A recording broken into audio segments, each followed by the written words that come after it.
second to left fielder, number 45, Jacob Goldfarb from Oregon. Batting third to third baseman, number 12, Austin Shenton from Florida International. Batting fourth to center fielder, number 7, Jeremy Hyden from UCLA. Batting fifth to catcher, number 13, Drew Millis from Missouri State. Batting sixth to designated hitter, number 9, Gian Martini from Boston College. Batting seventh, first baseman, number 18, Lyle Lockhart from Houston. Batting eighth, the second baseman, 1-2, check 1-2. All right. Batting ninth to shortstop, number 5, Ryan Kreidler from UCLA. And the starting pitcher for the Gatemen this evening is number 36, Ryan Garcia from UCLA.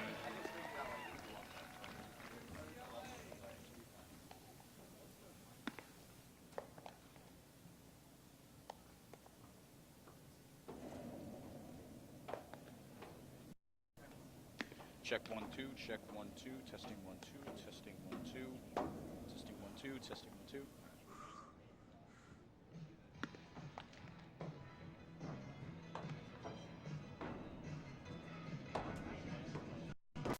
Behind him, his defense today is as follows. Jacob Goldfarb in left, Jeremy Idens in center field. In right field, Isaac Collins.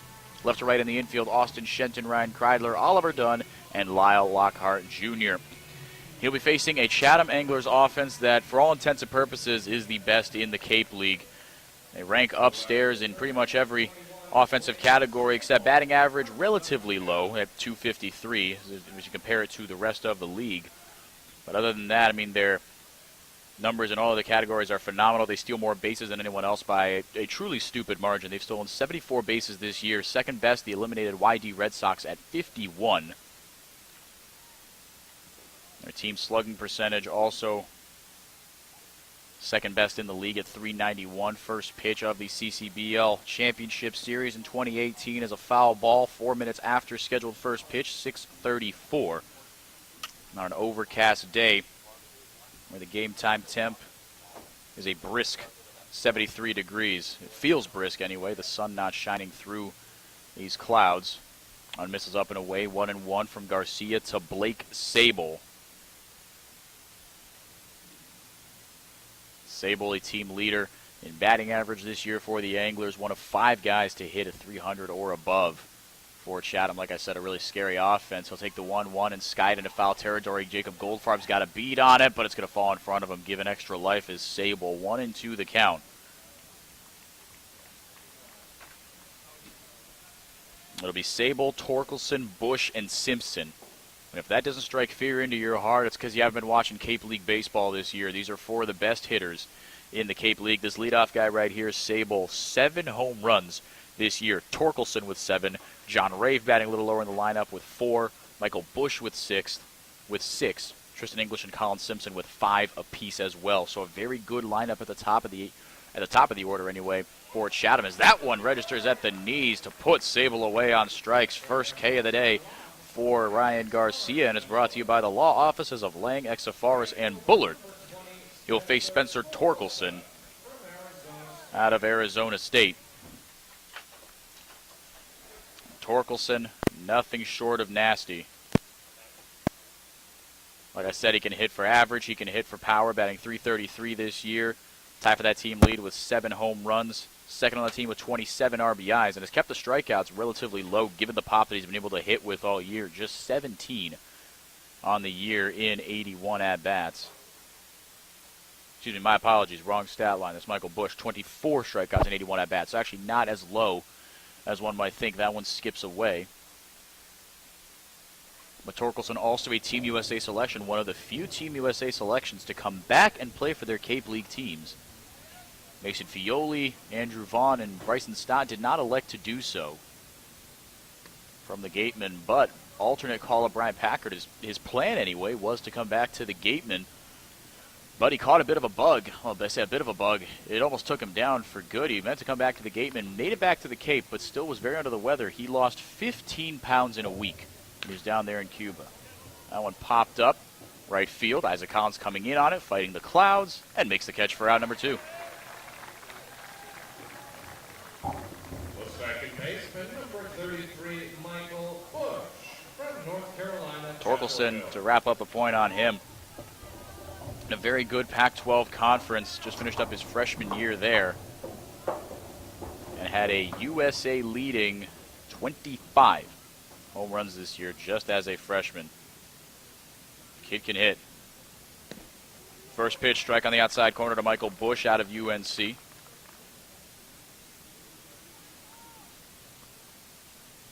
Bush batting .322 in the regular season.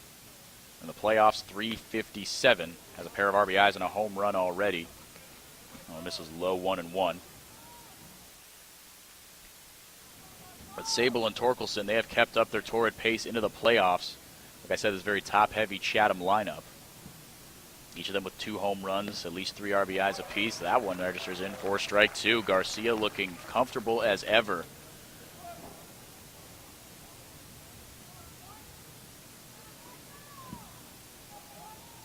He's going to need to attack these Chatham hitters. The second time around the order should be more interesting. That one in the dirt. He did not go around after appeal was made to third base. Ready over there at first base for a potential drop third strike pickoff throw. That was Lyle Lockhart Jr. Really impressed with him. Not only his recent uptick at the plate, his power stroke coming back a little bit, but his defensive ability at first base, no matter what, has been incredible. Caught on and missed on that one. Drop third strike, but able to tag him is Drew Millis. And the side is retired. 1, 2, 3. That one brought to you by Lang, Exafaris, and Bullard. An uneventful top of the first. We go to the bottom half of the frame here from WCTV. Scoreless, that's Spillane. Here on Cape Cod.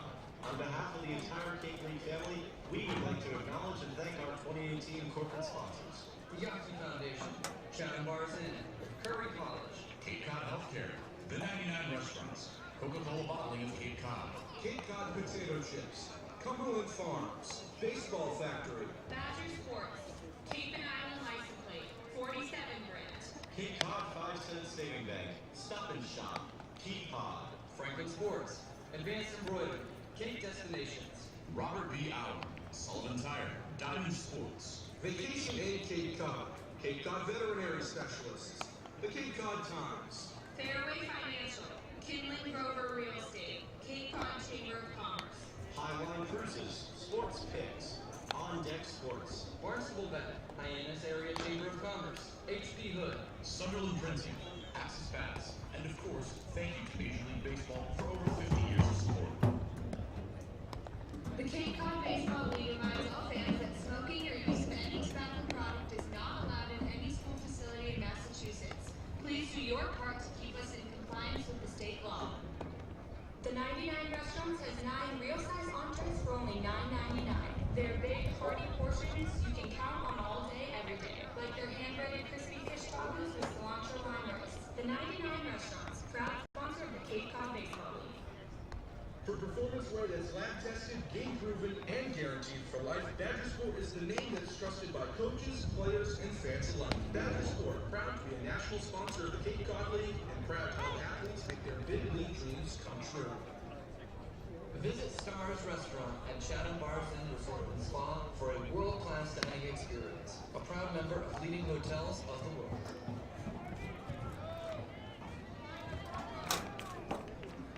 The right fielder, number 10, Isaac Collins from Creighton.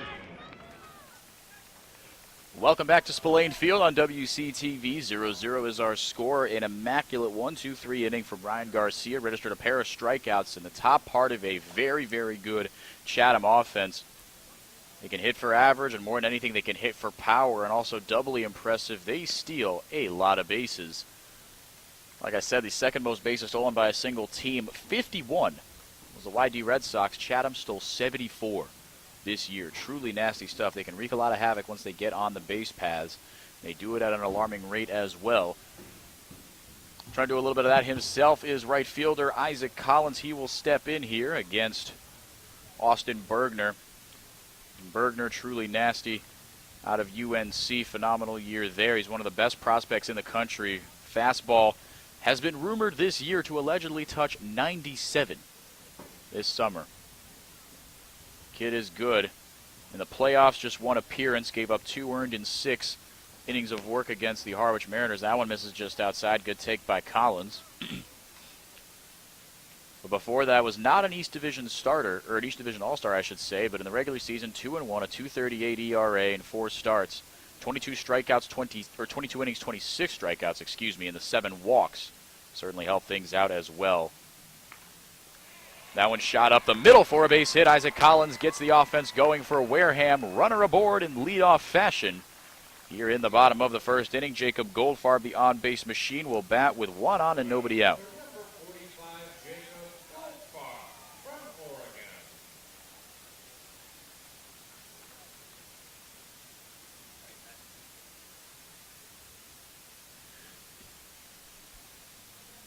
We talked about it, how since coming over from Katuitt, Jacob Goldfarb just 1 hit in 19 at-bats in the first half of the year pre-July 4th against Katuitt. Strike 1 is taken there.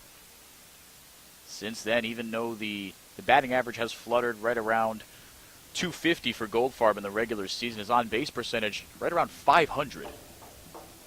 It is not a rarity for him to have games where he goes 0 for 1, 1 for 2, but reaches base 3 or 4 times. He's got good speed that he can take advantage of at the corner outfield position, yes, but also on the base paths. Has had a couple key stolen bases for the Gatemen this year. Goldfarb even had one of those characteristic Jacob Goldfarb games, I should say, against Chatham.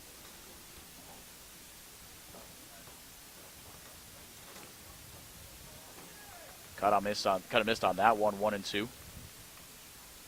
Actually, my apologies. I'm thinking of Lyle Lockhart Jr. But his on-base percentage, like I said, topped out at .449 earlier this year, despite batting just a shade above 200. That one misses upstairs, 2-2. And that's the thing about Bergner out of UNC. The fastball is good. He's got a very pro-ready body as well, 6'5".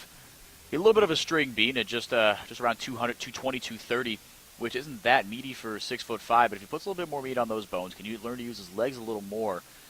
You can see everything start to develop. He is just 21 years old, so despite the stuff, and he's shown it there with a changeup that rings up Goldfarb for strikeout number 1 and out number 1.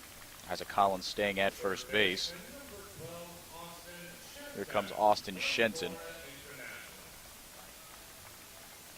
And if the Gatemen were to go on and win this thing, I think you got to give definitely playoff MVP, if nothing else, to this kid right here, Austin Shenton, batting .600 in the playoffs. And already has 3 home runs in these playoffs, as well as a triple. No doubles. 9 hits overall in 15 at-bats. Cuts and misses at that one, 0-1. Shenton 2 for 4 in the clinching win over Falmouth. Had a solo shot in the first and scored twice as well. His OPS in the playoffs, listen to this, 2.017. Now, yes, it is a small sample size in just 4 games, but this is a guy who finished the year batting .350 and spent the first 2/3, 3/4 of the season batting over .400. So the number should not come as a surprise, although maybe the power numbers a little bit, as that one just catches the outside part of the plate, 0-2 to Shenton. But Shenton has started to put a bit more of a power stroke on the ball, or as he called it in a post-game interview against Katuitt, called it a home run swing. So that has been coming to fruition here. If you can time up a 97 mile per hour heater out of the hand of Bergner, could make him pay. Bergner ready with the 0-2. Here it comes. Breaking ball misses upstairs. Jeremy Idens waits on deck. Ended the regular season on an absolute tear. A couple of home runs for Idens, some long doubles, but batting just $167 in the playoffs, but still manages to be productive, driving in runs via RBI groundouts, sacrifice flies, and the like. Shenton awkward swing, gets a piece of that one, stays alive, 1-2. Bergner already thrown 13 pitches, the amount that his counterpart Ryan Garcia has as well.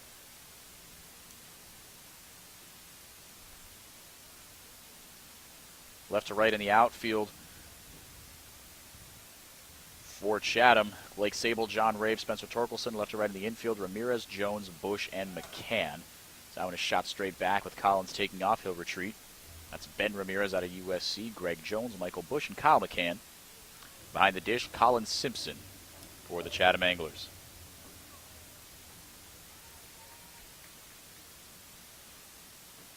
The Chatham Anglers, about as familiar, it feels like, as an East Division foe can be for a West Division team like the Gatemen.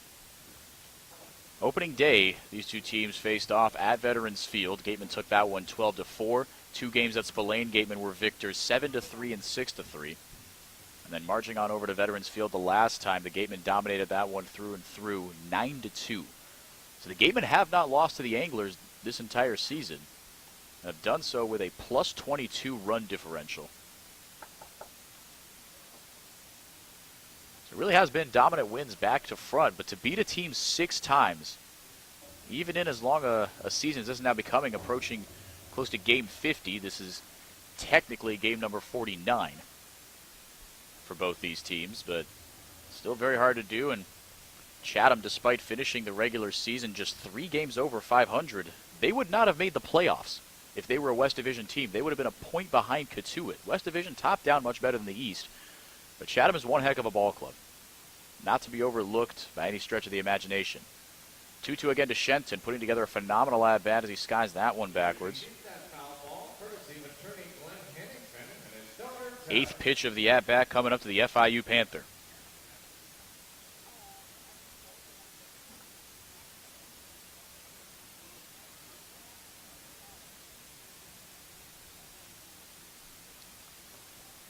Now again, the 2-2 with 1 away.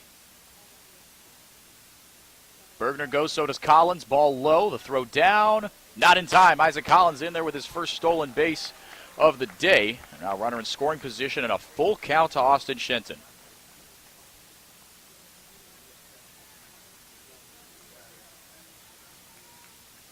'18th pitch coming up through 2.5 batters, if you will, and a man in scoring position for a guy who knows a thing or two about driving in base runners. See what Shenton can do here. The payoff pitch with Collins at second. Swinging a foul ball. Drive up that pitch count, try to get into this Chatham bullpen, because really that has been the one weakness in this Chatham team, is the bullpen has been, I think the word we used on the pregame show was sus, as the kids say.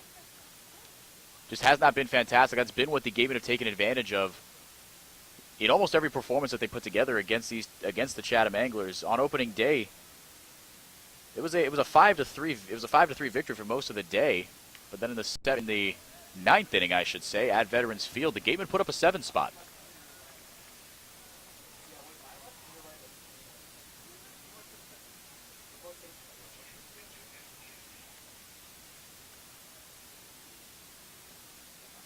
Double-digit pitches in this at-bat alone for Shenton, playing third base today. Starting lineup for the game, and you saw Collins playing right, batting first, batting second, Jacob Goldfarb playing left, Shenton at third, playing third.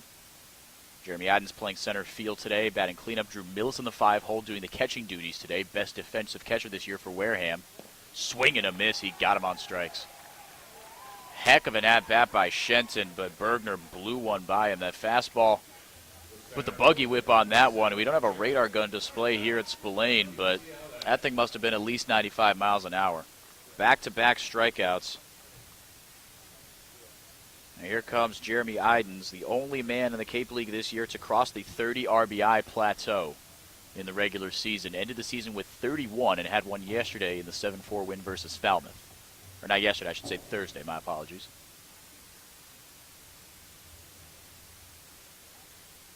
First pitch skied. Shallow infield, coming in on it. Greg Jones makes the catch. For out number 3, so an eventful inning, heck of an at-bat by Shenton, but Isaac Collins is stranded at second base. We go to the top of the second inning from Spillane, still 0-0 between the Gatemen and the Anglers on WCTV.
Welcome back to Spillane Field. 0-0 is your score. Top of the second inning. It'll be 4-5-6. Colin Simpson, Drew Mendoza, as well as John Rave to face Ryan Garcia here in the second. Starts things off with ball one. Drew Mendoza out of Florida State, but Colin Simpson, the guy at the plate, Oklahoma State Cowboy, sends a missile of a ground ball foul down the first base line. 1-1, the count evens. Garcia got out of the first inning throwing just 13 pitches. Really efficient performance from him. Pair of strikeouts for the UCLA Bruin. Meanwhile, on the other side of things, 21 with a pair of strikeouts and a base hit given up by Austin Bergner. Really settled into the inning, though. Fastball looks nasty as ever. That one skied into shallow right center field. Coming over on a Jeremy Idens. He will let Isaac Collins take the reins. He reaches up and makes the catch for out number one. 2 non-strikeout outs. They've gone to Isaac Collins both times.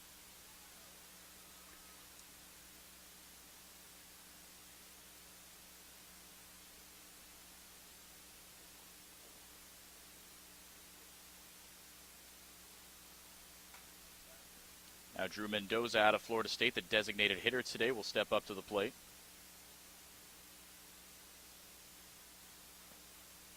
Takes ball one low. Mendoza just a .232 batting average on the year, but has had a nice amount of time on the Cape. 69 at-bats, 16 hits, 9 runs scored. Swing and a miss on that one. Might have gotten a piece of Millis, doubles over quickly, but back onto his knee. Seems to be okay.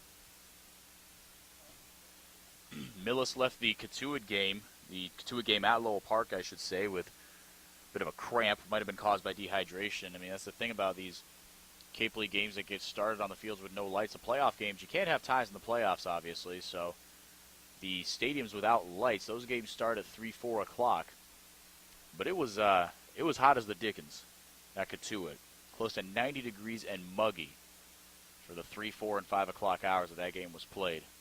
Fastball zips upstairs, 2-1.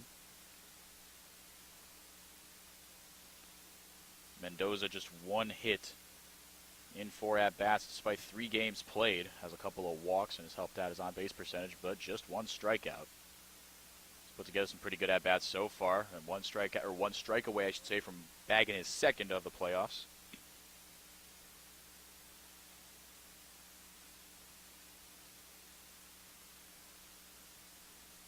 Garcia ready with the 2-2. Working from the windup, he deals. Breaking ball hammered into right field, foul.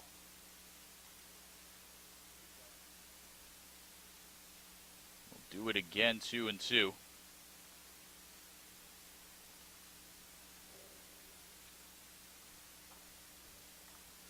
Waiting on deck, John Rave, who's been the Chatham Anglers' best hitter through these playoffs. 7 hits in 14 at-bats. Also got a home run and 3 RBIs. He's just a couple pitches, 1 at the least. Get up to face Garcia. Count runs full with 1 away and nobody on. Here in the top of the second inning, 0-0 in Game 1 of the championship series, the 2018 CCBL playoffs. In the dirt, he lost him. Breaking ball misses low. A rare walk issued by Ryan Garcia, and Mendoza is aboard with 1 out. Now John Rave, the batter, just finished up his sophomore campaign at Illinois State. A phenomenal season through and through for the Illinois State Redbird. 304 during the regular season, here on the Cape, that is. Team leading 38 base hits and a team leading 125 at-bats. Little dribbler foul. Rave has been a mainstay in the lineup the entire year. He was in the opening day matchup, I believe, between these two teams. Let me flip back through my scorebook here.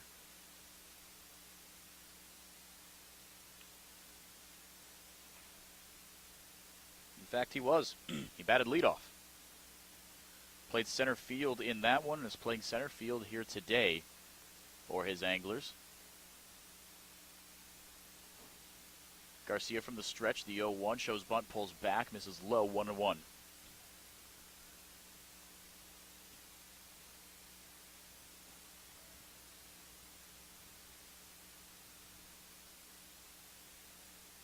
Mendoza, not a big base stealing threat, has just one this year.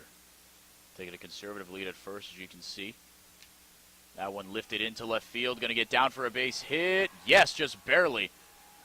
Good to be extra bases, but being held up at third is Drew Mendoza. John Rave continues the hot bats here early for the Chatham Anglers, and now second and third as that one rolled almost to the corner before Goldfarb cut it off. Second and third, one away for Ben Ramirez.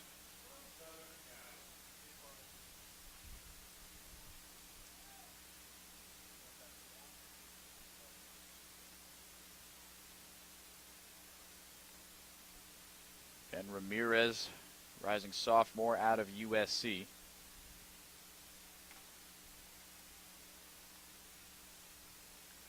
The Anglers are certainly feeling themselves here. Just a ball in the outfield away from pushing across the first earned run on Ryan Garcia since July 12th. We've talked about how important these game ones are this year, especially given that every series has been a sweep in the East or the West. But also historically coming into this year, and now the statistic being helped out even more. Coming into this year, since the playoffs were changed to their current format in 2010, winners of Game 1 series have gone on to win their series 75% of the time. Now that number, right around 80% if you include the data from this year. 1-1, shot straight back, 1-2. Big pitch upcoming here for Garcia. Not as much of a power pitcher like his counterpart Austin Bergner. Obviously has that blazing fastball. But Garcia's stuff thrives on location. That's why the walk they issued to Mendoza that has him sitting at third right now so rare.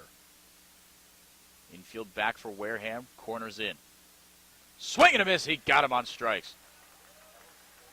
Blew the fastball by him upstairs. Like I said, Garcia doesn't zip it quite like Bergner, but he can touch low mid-90s with the fastball. What a huge strikeout. Third of the day, that one brought to you by Lang, Exafaris, and Bullard, the official strikeout sponsor of your Wareham Gatemen. Here comes Greg Jones out of UNC Wilmington. Man, oh man, what a big strikeout.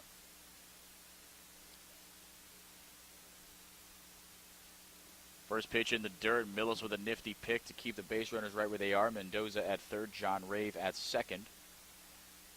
He's got the only base hit of the day for the Anglers, a double out to left field.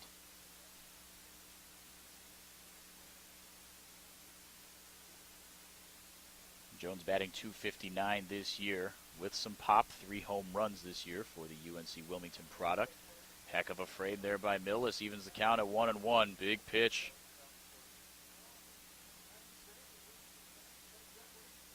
Jones, also a young guy, finished up his freshman year just now at UNC Wilmington. Appeared in 60 games, batting .278, I should say.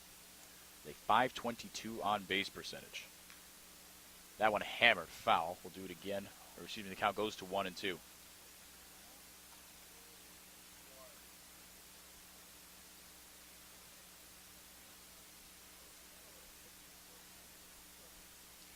Jones, one of many guys, players, broadcasters, interns, TAs trying to up their draft stock here on the Cape League. Already was selected in the 17th round by Baltimore in the MLB draft. Crowd on its feet at Spillane, the 1-2. Swing and a miss. He got him on strikes. Back-to-back strikeouts for Ryan Garcia, and the side is retired.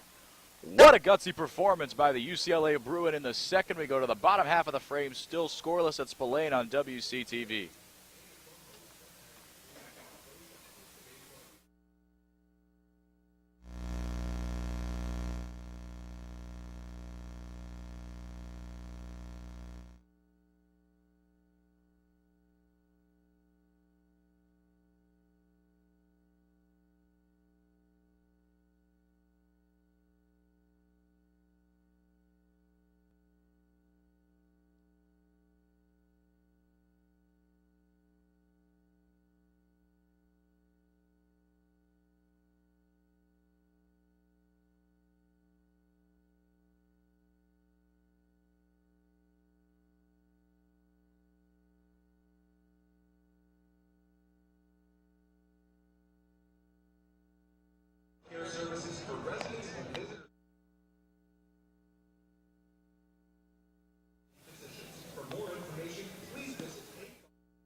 Welcome back to Spillane Field, 0-0 your score. We're in the bottom of the second inning in Game 1 of the Grand Finals between the Wareham Gatemen and the Chatham Anglers.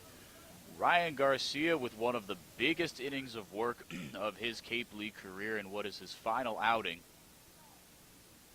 The first pitch comes in to Drew Millis, a breaking ball that misses low, 1-0. Got into a little bit of trouble, walked Drew Mendoza, gave up a double to John Rave to put runners at second and third with one out, and got two huge, and I mean huge, back-to-back swinging strikeouts of Ben Ramirez and Greg Jones to get out of the frame and leave two aboard in scoring position. That's where we stand right now. Meanwhile, 1-1 is the count to Drew Millis, who will be followed by Gian Martellini and Lyle Lockhart Jr. Integral part of the order here for Wareham. That one catches the knees, 1-2.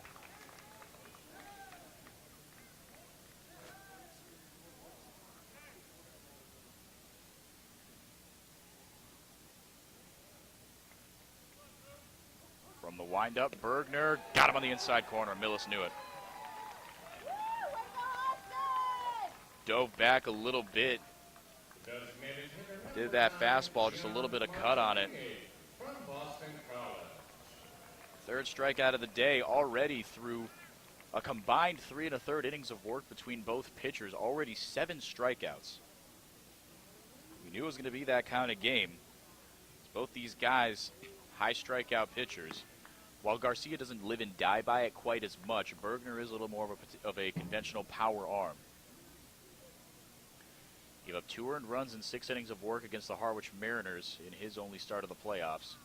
Garcia, 5 hitless innings in the playoffs. Little lazy dribbler foul, 1-1.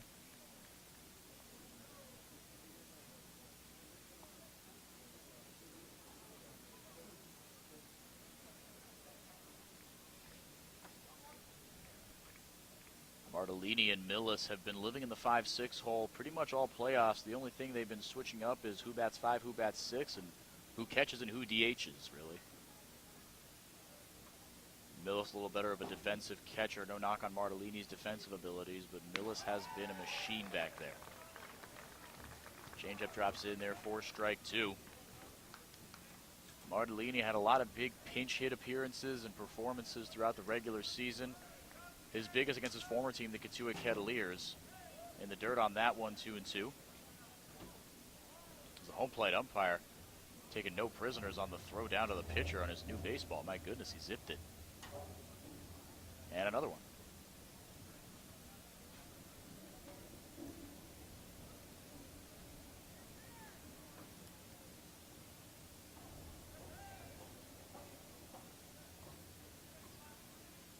Now from the windup, Bergner ready.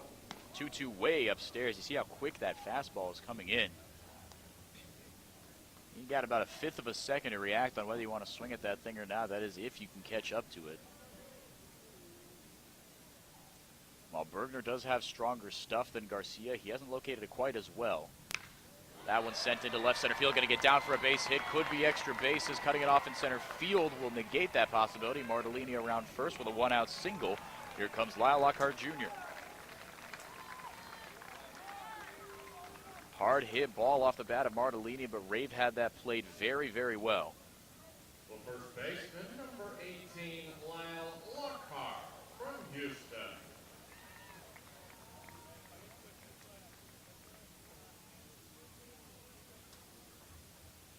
Lockhart's recent power surge started, of course, with that grand slam in the first inning against Orleans, a game that the Gatemen went on to win 11-2.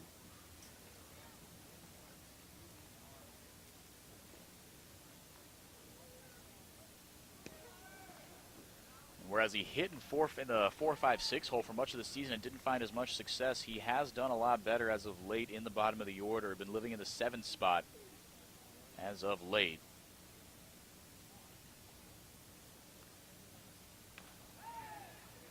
On a dribbler up the middle, could be 2, 1, 6, 3. Got him by a step, a nasty double play to get out of the inning. Retires Martellini at second. 1-6-3 for those of you keeping score at home. Ends the inning for Wareham.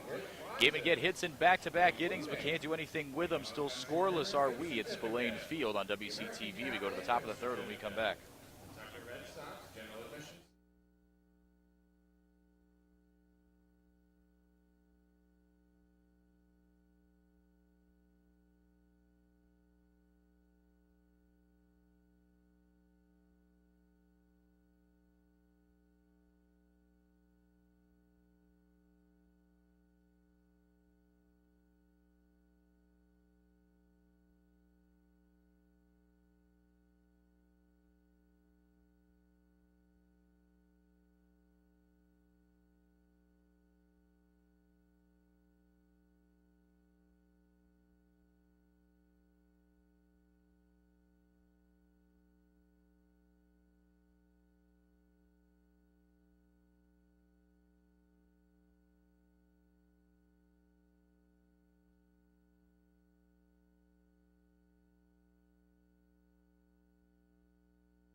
Welcome back to Spillane Field. 0-0 is your score. We're in the top of the third inning. Anglers trying to figure out Ryan Garcia. They did a little bit of damage in the second, but Garcia muscled past it with two huge strikeouts after the walk and the double given up to Mendoza and Rave, I should say.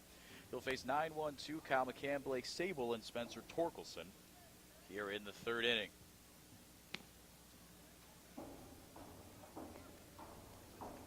Start things off with a fastball that misses just outside, 1-0.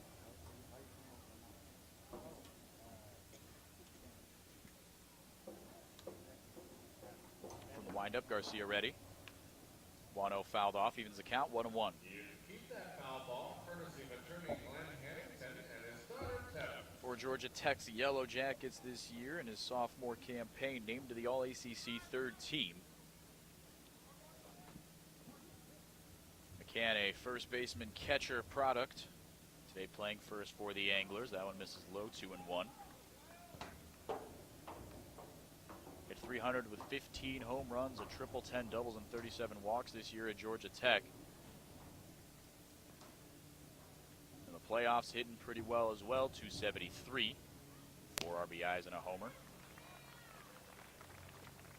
Strike two delivered by Garcia, one pitch away from his 5th strikeout of the night. Lights on here, sky still overcast, temp still in the mid-low 70s, I should say. Garcia deals. Fouled off, we'll do it again.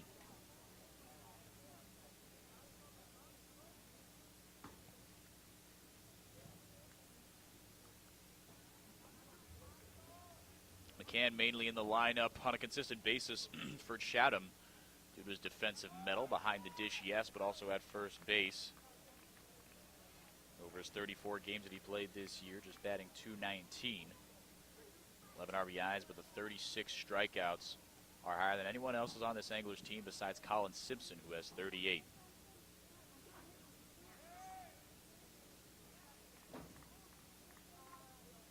Payoff pitch coming up, little dribbler, first base side. Will it stay fair? It will not. We'll do it again. Count remains full. 42nd pitch of the day already coming up for Garcia.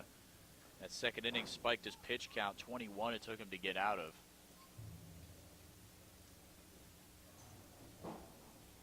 Blake Sable waits on deck.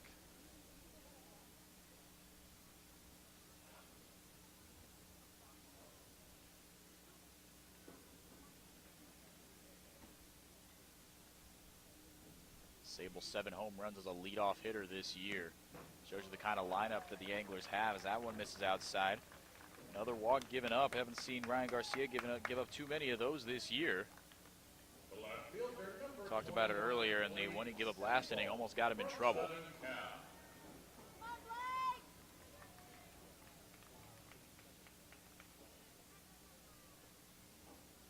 Most walks he's issued in a game was worth 3. In a scoreless outing against Brewster, the game had eventually lost 5-3, but he was not awarded the decision in that one. When he left the game, it was 3-0. Got a good swing and a miss on that one from Sable, though.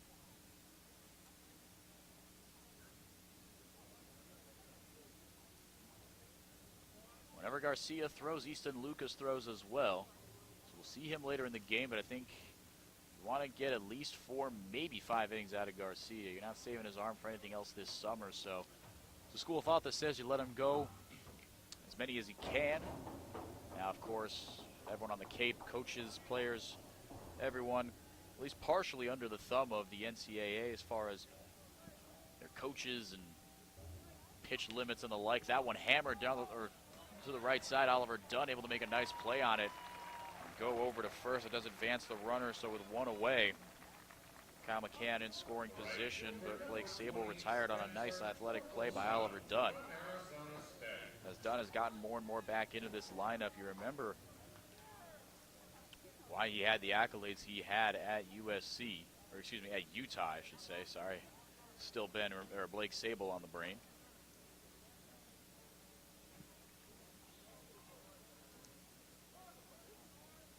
Both the corner infielders today for Chatham. The other one of those, Spencer Torkelson out of Arizona State, steps into the plate. 0-for-1 with a fly out to right. He's got a man in scoring position. Jackknifes out of the way. That one 1-0.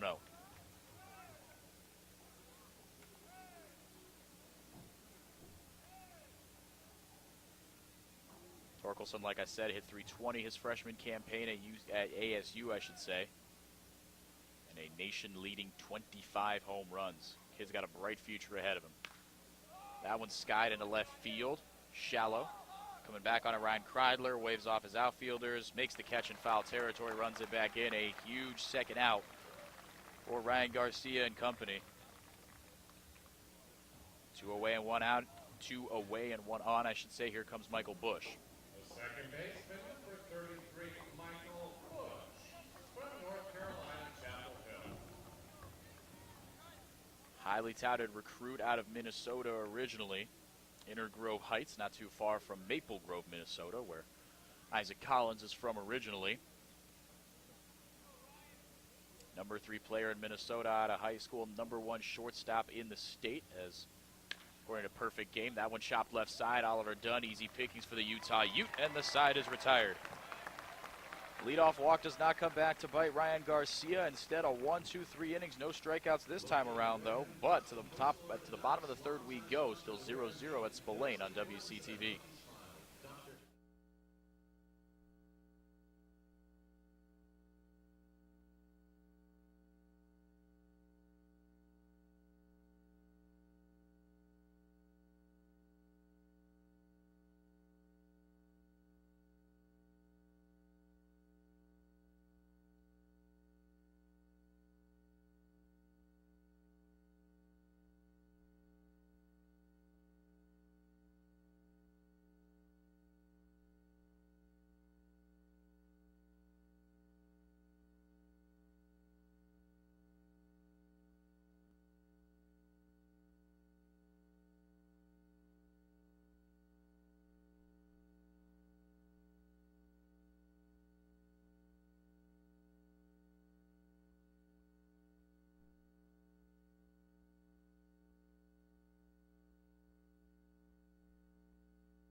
Welcome back to Spillane Field. Bottom of the third inning, 0-0 is your score. Ryan Garcia sitting down the Anglers 1-2-3 in the top half of the frame after issuing a leadoff walk to Kyle McCann. Starting things off with a strike at the knees is the 8-hole hitter and second baseman today, who was responsible for 2 of those outs, Oliver Dunn. Dunn headed into the playoffs and started the playoffs as one of the hottest, if not the hottest hitter in this Gatemen lineup. Resurgence into the lineup started off by a 4-for-6 day at Orleans, the same game that Lyle Lockhart Jr. had his grand slam. And coming into that game, the Gatemen, in their last 5 games, coming into that game had just 2, count them, 2 extra base hits. Where the power has come back, the success has come back for Wareham. 1-2 to Dunn, fouls it off.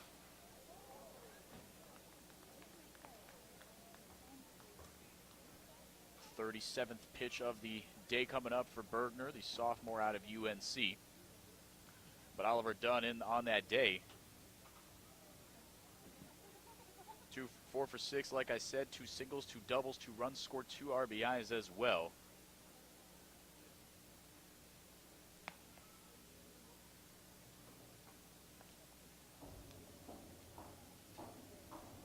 Dunn getting some new lumber. We'll step back in.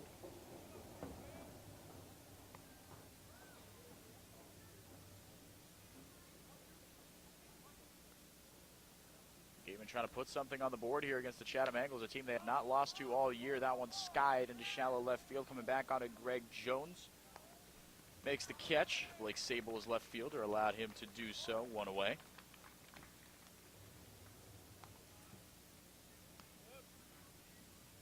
The shortstop, number 5, Ryan Kreidler from UCLA.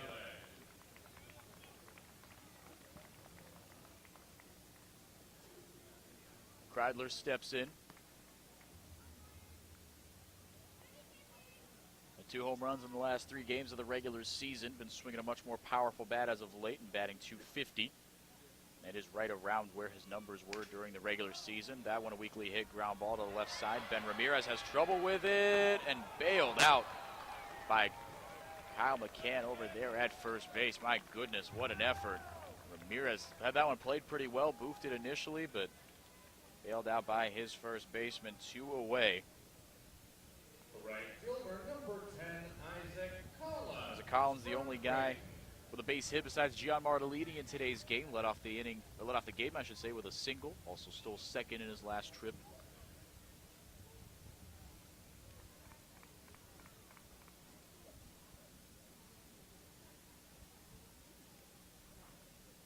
Collins, a consistent 300 bat all year.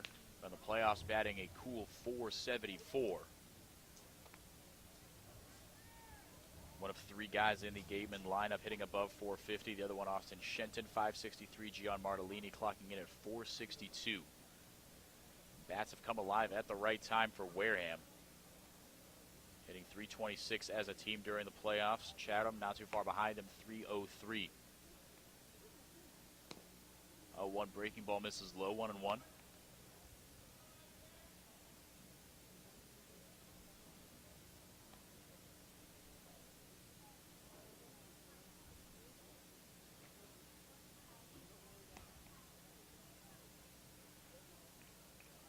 Windup, he deals.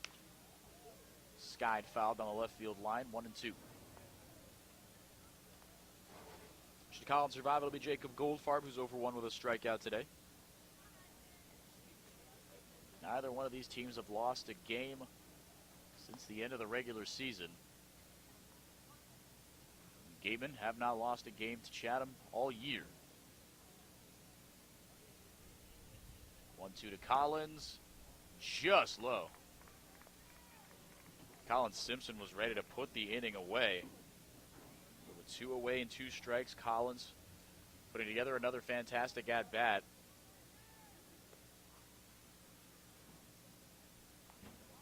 Try to do some damage here on the 2-2 pitch. Just missed outside, count goes full. Saw 4 different anglers take a few steps in towards the dugout. Couple really well-placed fastballs on 2 strikeouts from Austin Bergner out of UNC. We'll have to tangle with Collins once again. Base is empty, 2 down. We're in the bottom of the 3rd inning. The payoff pitch. Swinging a high fly ball into left field. Could it get down? It will not. Lined right into the glove of John Rave in center field for Chatham. So the side is retired. A 1-2-3 inning for Chatham, for the Anglers and Austin Bergner. We go to the top of the 4th. 0-0 is your score on WCTV.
Welcome back to Spillane Field, 0-0 in a scoreless tie here. Ryan Garcia starting off his fourth inning of work. He will do so against the middle of the order, exactly who he started off the second inning against: Colin Simpson, Drew Mendoza, and John Rave.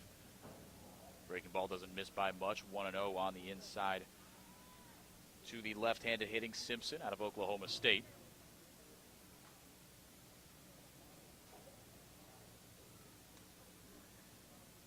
For 1 today with a fly out, but will make it 1 for 2 as that one loops over the head of Ryan Kreidler at short. Drops into center field in front of Jeremy Idens for the first base hit of the inning, I should say, and second one since the second inning when John Rave, now the man on deck, doubled his way on.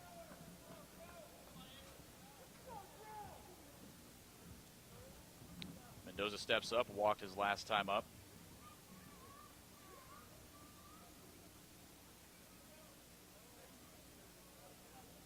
Joined teammate Kyle McCann on that All-ACC third team this year in 2018.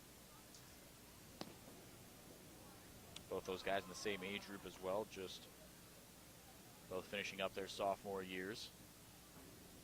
Fantastic year this year for Mendoza at Florida State. Teammates there with Gatemen bullpen man Tyler Ahern.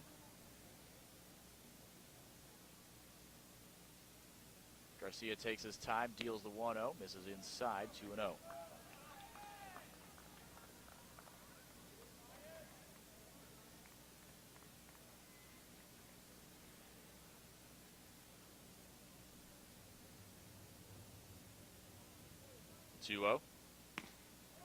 Just missed upstairs, 3-0.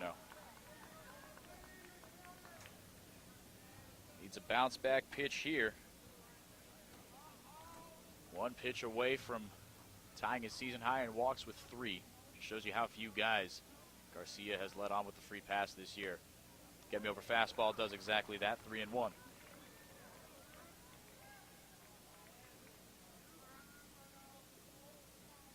Accolades collegiately anyway, don't stop there for Mendoza. Freshman All-American in 2017.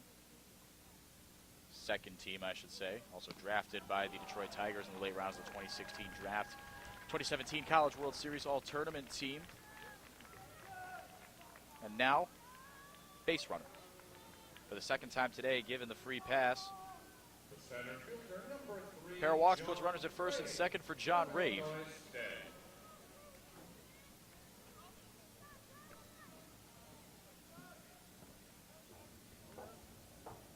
Rave pushing his batting average up to just a shade over 500 in these playoffs.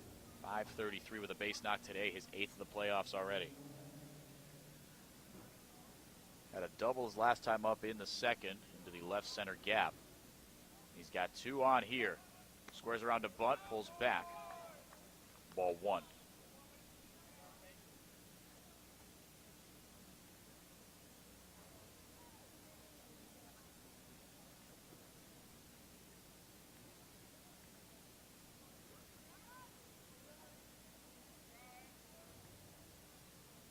Garcia checks the runner, goes forward. Shows bunt again, pops it up over the fence behind home plate, 1-1.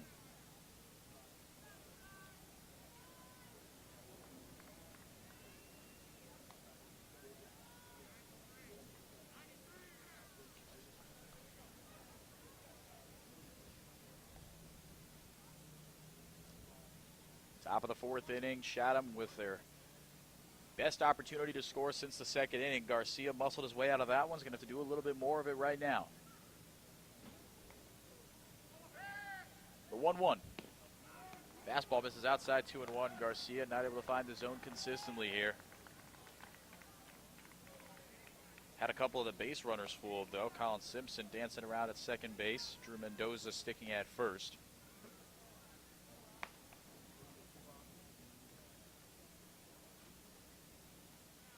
Simpson just 3 stolen bases on the year. Rave skies that one into foul ground left side. Big second strike recorded, 2-2 to John Rave. That foul ball, courtesy of attorney Glenn Hamilton and his daughter Tess.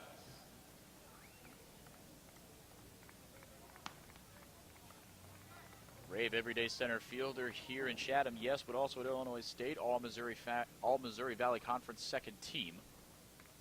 Second straight year, also all defensive team. Batted .347 and led his team in pretty much every offensive category. He's continued to do the same here in Chatham. 2-2 swing and a miss. He got him on strikes. Fifth strikeout of the day, and what a big one it is. Brought to you by Lang, Safaris, and Bullard. Now Ben Ramirez will bat with 2 on, and a double play could end the inning. 1 away here for the rising sophomore out of USC. Was a strikeout victim of Garcia's last time he was up in the second inning.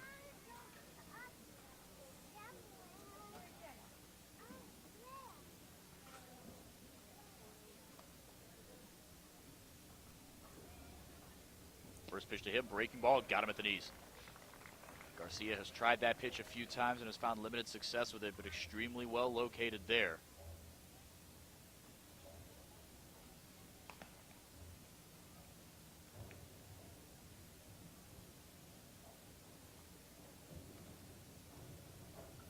Two on, 1 away, top of the 4th.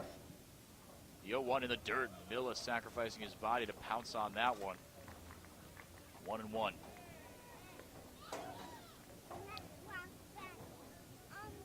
Base hit doesn't necessarily guarantee a run here, but whatever's one step under guarantees, that's what it does.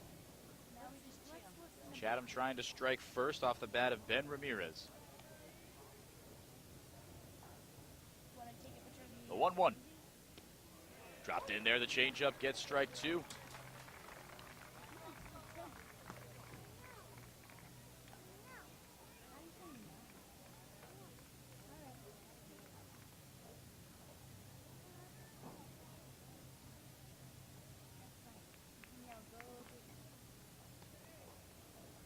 Garcia has had fastball and breaking ball both as put away pitches today. We'll see what he goes with here. Fastball misses low, 2-2.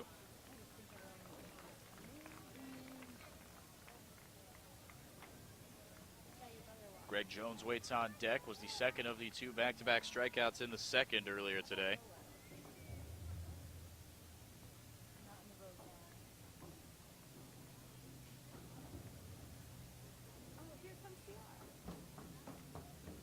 Garcia set.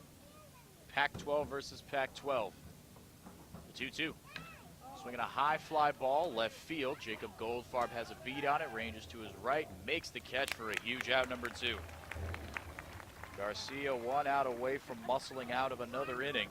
Got a 1-2-3 inning in the third after issuing the leadoff walk to Kyle McCann. Has not had a 1-2-3 since the first. First and second, 2 down for Greg Jones.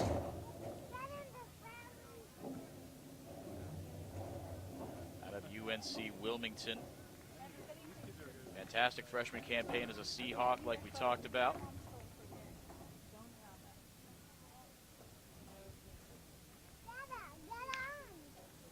That one shot foul, 0-1.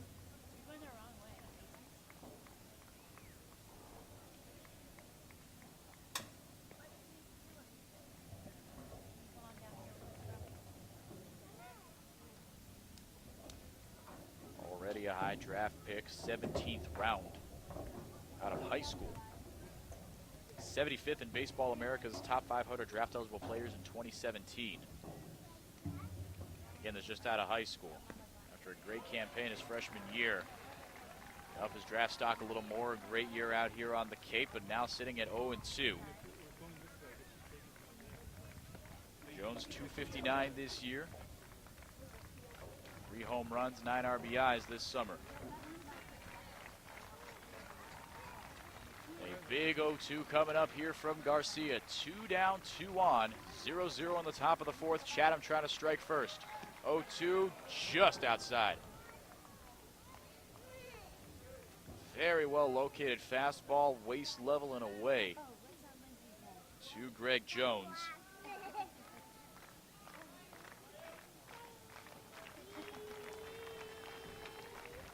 Jones searching for just his second hit in 12 tries in the playoffs. The 1-2 in the dirt, and it gets away from Millis. They're going to call it a dead ball as it hit Jones.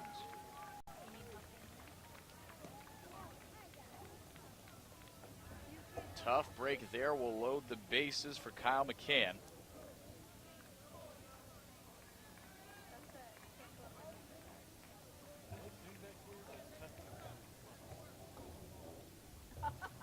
The first baseman, number 7, Kyle McCann from Georgia Tech. The Georgia Tech Yellow Jacket, just a walk today in the second inning. Will bat, or in the third inning, I should say. Will bat for the second time in as many frames.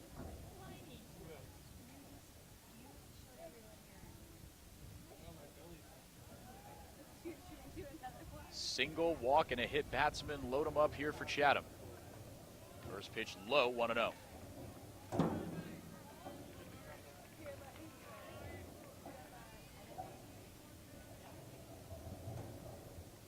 Pitch number 71 already coming up for Garcia. If he gets out of this inning, can't imagine he goes much longer than the fifth. 1-0. Just inside to him. Spillane faithful not happy with that call.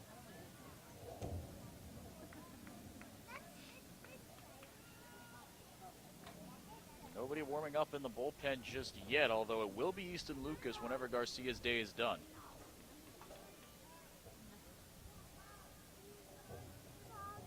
Big 2-0 pitch coming up. Garcia checks the runner, goes forward. Check swing, foul ball. Dribbled over to Don Snedden. Could have been ugly if he hadn't gotten a piece of it, Kyle McCann.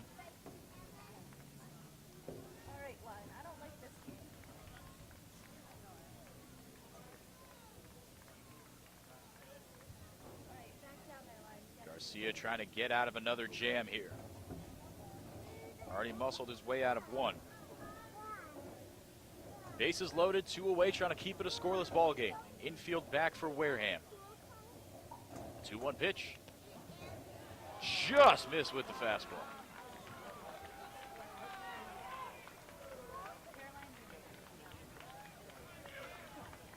One pitch away from giving Chatham their first run of the ball game. Has thrown a couple really good pitches here. 50-50s that have not gone Wareham's way. The 3-1. Will check swing, dribbler left side. Ryan Kreidler has it. Gobbles it up across the diamond. Lyle Lockhart, what a stretch. 6-3 put out. Lyle Lockhart saves the day. And Garcia is through 4 scoreless frames. He leaves them loaded in the fourth. Bottom of the fourth coming up in just a minute here on WCTV. 0-0 from Spillane.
Welcome back to Spillane Field, 0-0 in the bottom of the fourth. Ryan Garcia leaves them loaded in the top half of the frame to bring it around for his offense. It'll be 2-3-4, Jacob Goldfarb, Austin Shenton, and Jeremy Idens. No hits between those three today.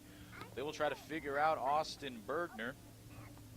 Has thrown 45 pitches in 3 innings compared to an already rapidly climbing 74 through 4 for Ryan Garcia.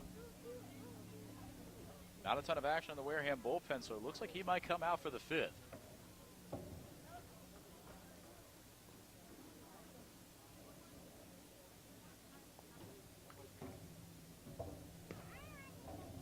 Misses outside, 1-2. Like that pitch on 0-2, though. Gatemen have not had a base hit since the second. Just 2 all day. Chatham also with 2. But Chatham has had more base runners. Carroll walks for the Anglers, a hit batsman as well. Breaking ball drops in there, absolutely nasty for strike 3. Strikeout number 4 for Bergner. Number 12, Austin Shenton. One away, bases empty in the bottom of the fourth for Austin Shenton out of FIU. 0 for 1 with a strikeout. He put together a 13-pitch at-bat his last time up.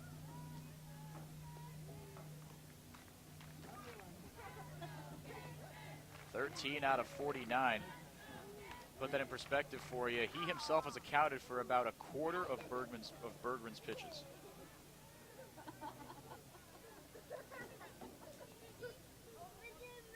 Fouls off the first one, 0-1. Best pure hitter in this Gatemen lineup. One of the best pure hitters in the entire Cape League. A 1 breaking ball drops in there, strike 2.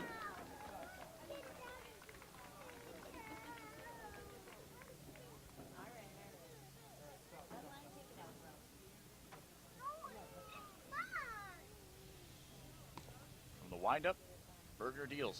0-2 to Shenton, fouls straight back.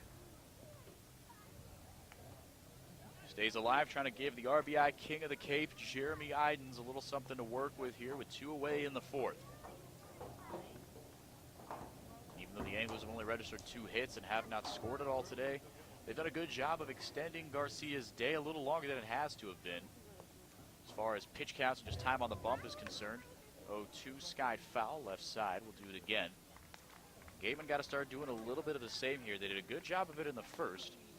Obviously, Shenton accounting for 13 of the 21 pitches thrown.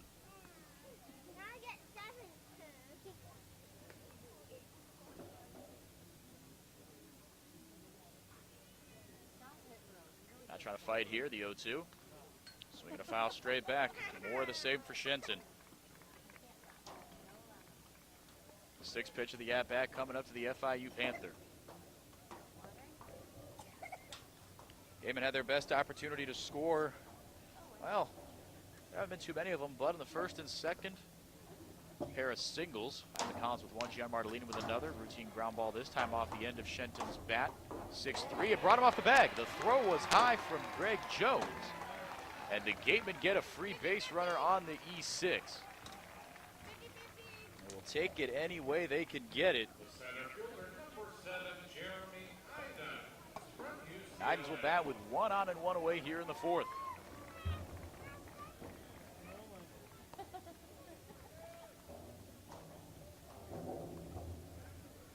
'54th pitch of the day coming up for Bergner. Idens 0 for 1 today, trying to bust out of a playoff slump.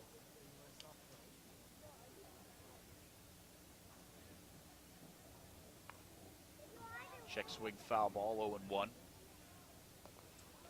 Something you see with Bergner that he does a really good job of doing is switching up the tempo between pitches. Sometimes he takes what seems like an eternity and a half up there on the hill, but sometimes ready to go pretty quickly between pitches.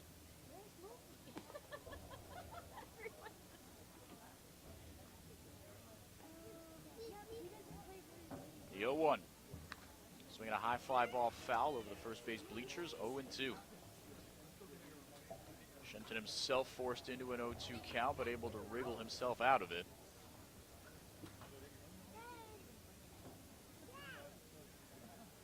He's aboard after the error by Greg Jones, I should say. First of the day for a Chatham defense that was the 3rd worst in the league this year. 62 errors, 960 fielding percentage.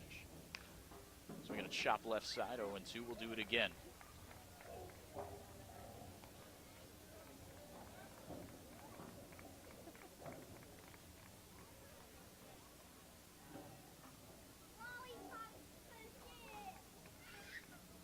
One on, one out for Wareham. 0-2 on the Gatemen cleanup hitter and center fielder, Jeremy Idens.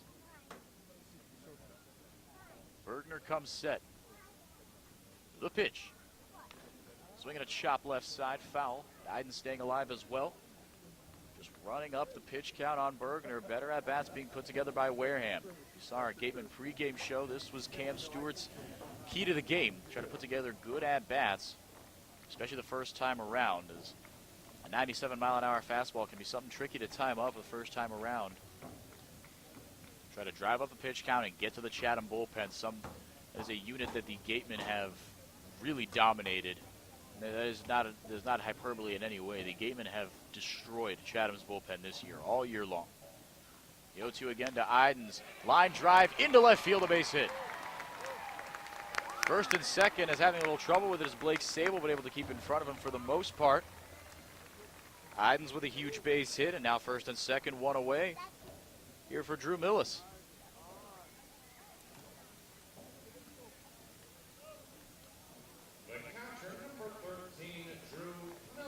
Millis came into this game batting .300 in the playoffs, 5 of 15.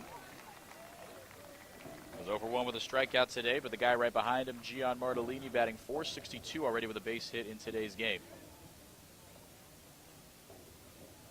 Gatemen trying to get the all-important Game 1 win in the 2018 CCBL Playoff Championship Series.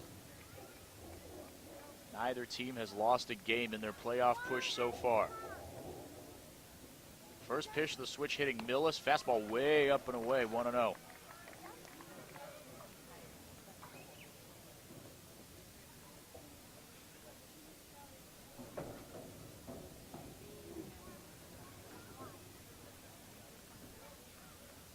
Switch hitting catcher out of Missouri State. Him and Martellini have jockeyed for time in the starting lineup in the second half of the season before Dunstan eventually decided, you know what, put them both in. Both been very productive bats for Wareham this year. Changeup doesn't get quite enough of the zone, 2-0.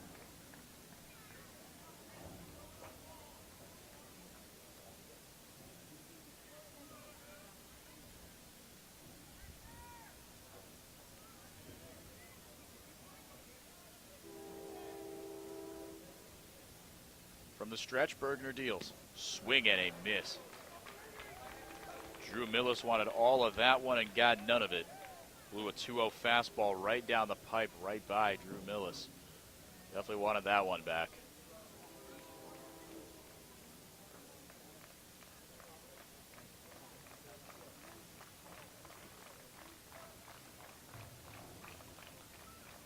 Two on, one away, the 2-1 to Millis. Low, 3-1. Millis going to get another opportunity and a good hitter's count here.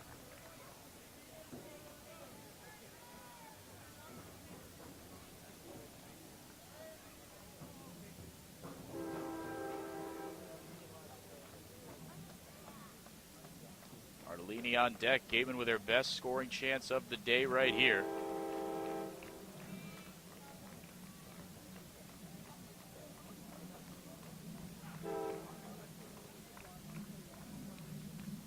Bergner still choosing to take his time between pitches. Takes a deep breath. The 3-1.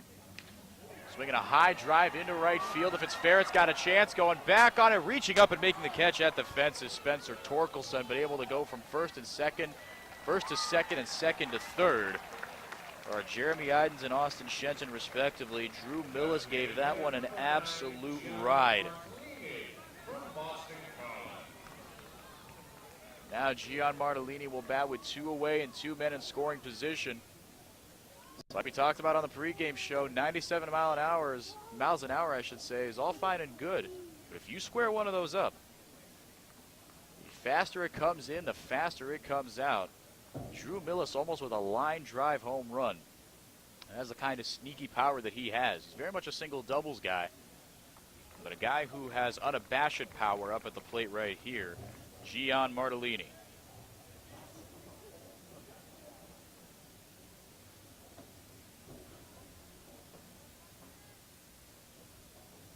One of a few gatemen to clear the green monster at the Fenway workout.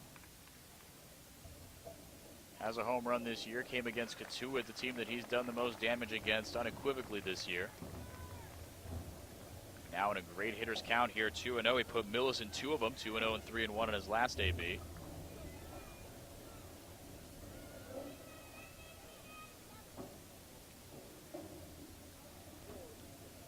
Now Martellini going to try to get a hold of a fastball here. We'll see what Bergner comes to the plate with against the Boston College Eagle. 2-0 pitch. Swing and a dribbler foul.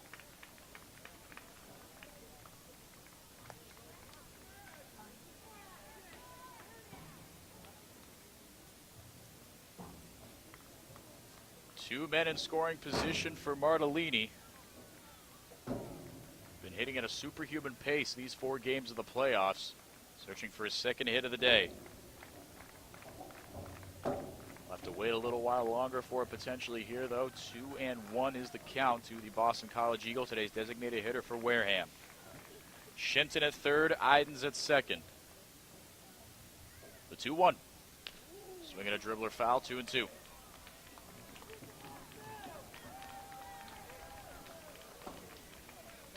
Took something off the last 2, did Bergner, and got Martellini to swing out in front of him. We'll see if he goes with the fastball here. We mentioned it, Bergner's fastball pro ready in the mid-high 90s.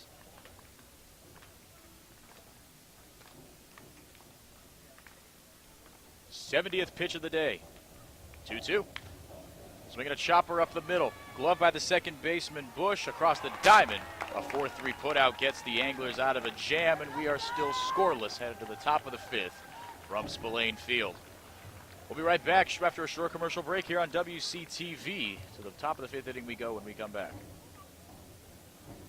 The Cape Cod Baseball League is sponsored by Dietz & Watson, premium meats and cheeses. And everything you need for summer grilling, like 100% beef franks.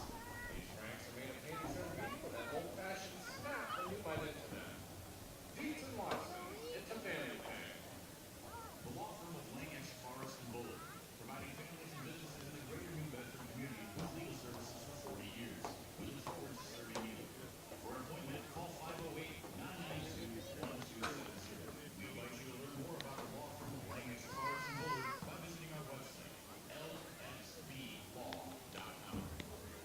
Lacey Insurance Agency at 213 Main Street here in Wareham can offer you coverage for all your insurance needs.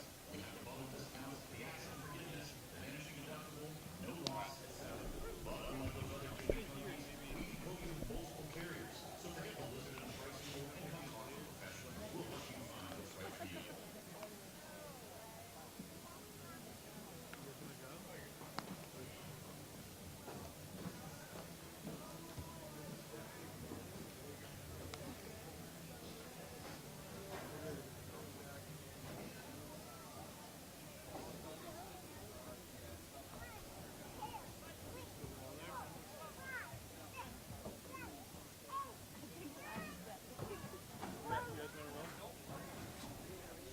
Left fielder number 21, Blake Sable from Southern Cal. Welcome back to Spillane Field, top of the 5th inning. Here comes Ryan Garcia. Back for his 5th inning of work after throwing already 74 pitches. Delivers a firm strike 1 at the knees.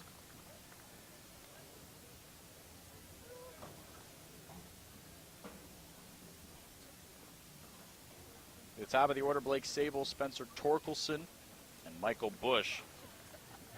Talked about it, this very good, top-heavy Chatham lineup.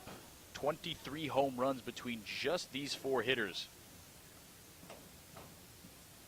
23 of the 42 home runs hit this year by the Chatham Anglers.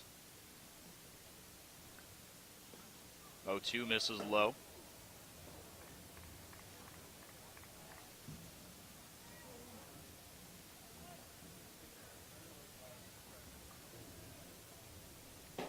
top 4 today combined 1 for 8 with 2 strikeouts against Garcia. Doesn't show any signs of slowing down here. The 1-2. Breaking ball cut on and missed.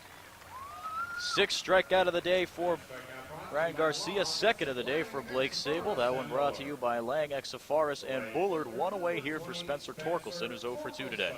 From Arizona State.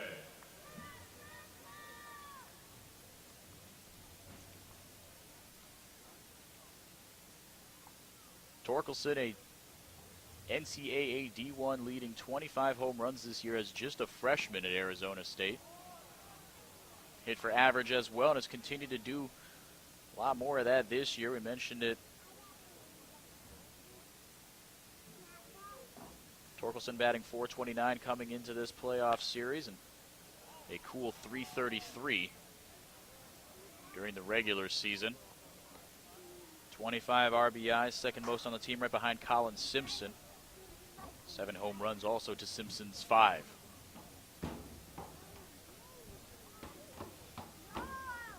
One the count, nobody on. 1 away here in the top of the 5th. Chatham trying to break a scoreless tie. See if Ryan Garcia has anything different to say about it. Misses with that one, 2-1 here. Drew Millis, the only real scorcher of the game off his bat, that was caught at the fence by Spencer Torkelson. Fastball drops in at the knees, 2-2.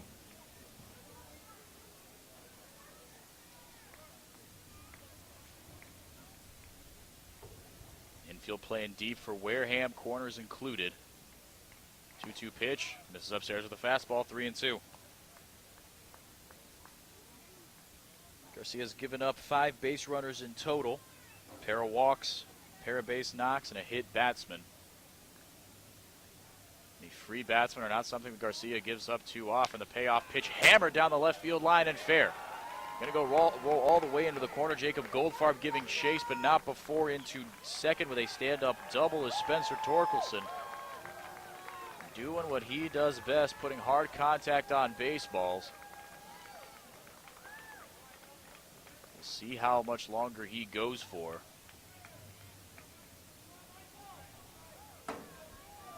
Garcia's wiggled himself out of 2 jams already today. See what he can do here against Michael Bush with a runner in scoring position and 1 away. Bush 0 for 2 with a strikeout at the 3rd Chatham hit of the day. That's Spencer Torkelson double.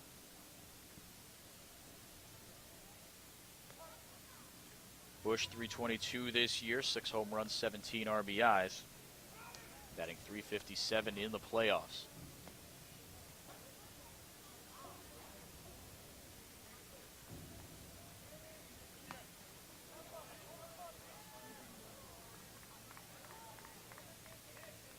Play resuming here as Chatham trying to strike first against Ryan Garcia.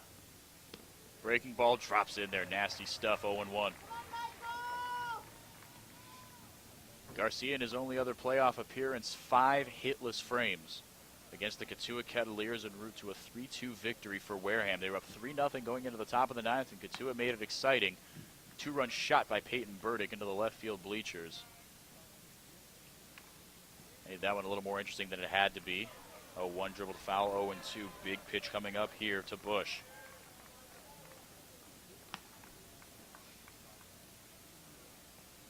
And Garcia has worked at that just over a strikeout an inning clip pretty much all year. The only anomaly in a good way was his debut against Orleans. Went 4 frames, 80 pitches, 9 strikeouts against the Firebirds. Has 6 and 4 1/3 here so far. The 0-2. Breaking ball drops in there, ball 1. Snap throw back down to second, does not get anyone. That one did not miss by much. Really good pitch on 0-2. Now an opportunity to do something similar here on 1 and 2. One of Garcia's better put-out pitches has been, yes, that breaking ball, but also the rising fastball that he's able to throw. Not the biggest arm out there, just under 6 foot. I should say just over 6 foot, my apologies. Because he doesn't go totally over the top and is a little bit shorter, fastball, instead of dropping and coming down at you, seems to rise a little bit. 1-2 misses outside, 2-2. So we've seen a lot of the swings and misses off Garcia's stuff come at fastballs at letter, shoulder, or even chin high. A lot of those against Orleans in his debut.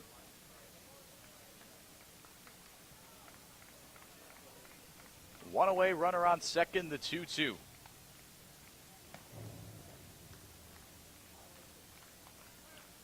Checks the runner, deals. The inside almost hit him.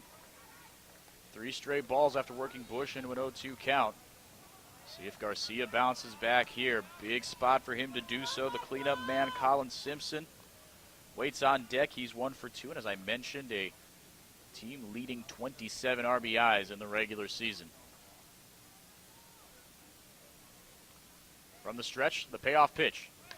Swinging a hard ground ball right side, but foul. Lyle Lockhart watches it go. We'll do it again. Payoff pitch coming one more time from Garcia.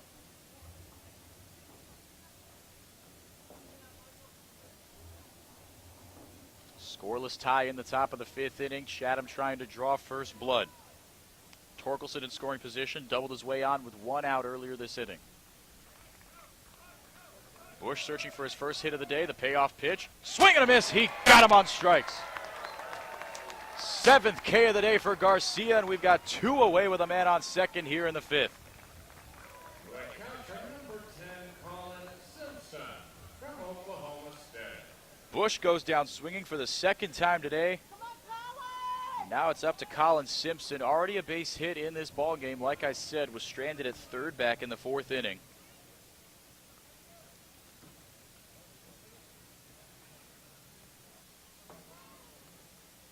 First pitch breaking ball chopped right side. Lyle Lockhart Jr. comes in on it and takes it himself. Ryan Garcia works out of another jam. The 1-out double by Torkelson does not come to fruition. 5 masterful frames for Garcia so far. Can the Gatemen help him out with some run support in the bottom half of the frame? We'll find out when we come back on WCTV.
Death, taxes, and Ryan Garcia leaving men on base in scoring position. That's been the theme of the game so far. Chatham with a bevy of opportunities to score and break this scoreless tie, but they have not done so. It is still 0-0 just past the halfway point of this one.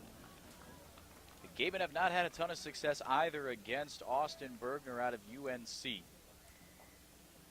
He's walked 0 men giving up 3 base knocks, and Austin Shenton reached on an error, but those 4 base runners have been it for Wareham so far. Game 1 of the championship series, you knew both squads were going to throw out their aces. But what a matchup it has been. Ryan Garcia, 92 pitches, 7 strikeouts. Through his 5 innings of work. To start off the 5th here, he puts Lyle Lockhart Jr. on a 1-2 count. He's 0 for 1 today with after bouncing into a 1-6-3 double play. Killed potential scoring opportunity in the 2nd inning. 1-2 to Lockhart. Swing and a miss, got him on strikes. They keep piling up for Bergner as well. 5th of the day for him. 12 strikeouts between the 2 starters today and a combined 9 1/3 innings of work. Bergner's pitch count, not exactly low either. 74 pitches thrown. He starts the at-bat off to Oliver Dunn, who is 0 for 1.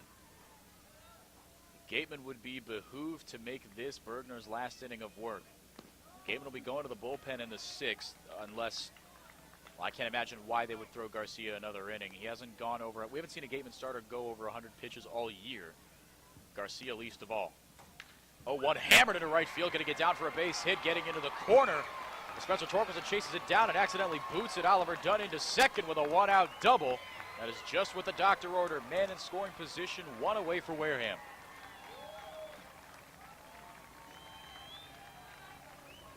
If you've been watching with us all game, I've commented a couple times on how Bergner's delivery and his tempo shifts throughout the game. And when things aren't going his way, he slows down his tempo a lot. But he mowed down Lyle Lockhart Jr. and got Dunn into an 0-1 count there. And so as he settled into a rhythm going quickly, Dunn picked up on that, and he got a little careless with an up and in fastball, and Oliver Dunn, it's been an up and down year at the plate for him, but he hit 300 this year at Utah in a very competitive Pac-12 conference, and he absolutely mauled that one into right field. That left the bat harder than almost any ball I've seen that hasn't left the yard this year for Wareham. Oh, got him on the shoulder. Another thing we talked about in the pregame show was about the Gatemen being able to take advantage of free base runners, and Camp Stewart said, well, you know, Henrique, it's going to hurt a little more, but the hit batsman might be worth it even at 97 miles an hour. That one drilled Kreidler right in the upper back. One kind of weird downside to that extra base runner is it does put the double play on, potential inning ender here.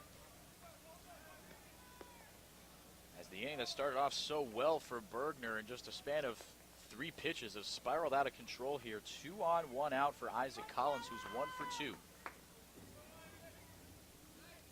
Gatemen trying to put their stamp on this game in the bottom of the 5th. They'll try to do it on an 0-1 pitch coming up here to Isaac Collins.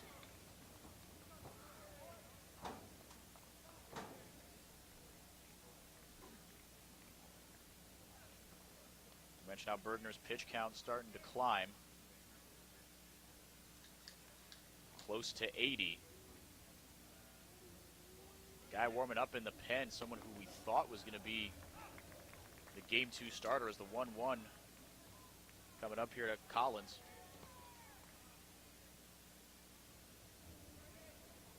Actually, my mistake. I read 25 in the pen. It's actually 35. 25 is Alek Manoah. Kid's built like a house out of West Virginia, 6'7", 270.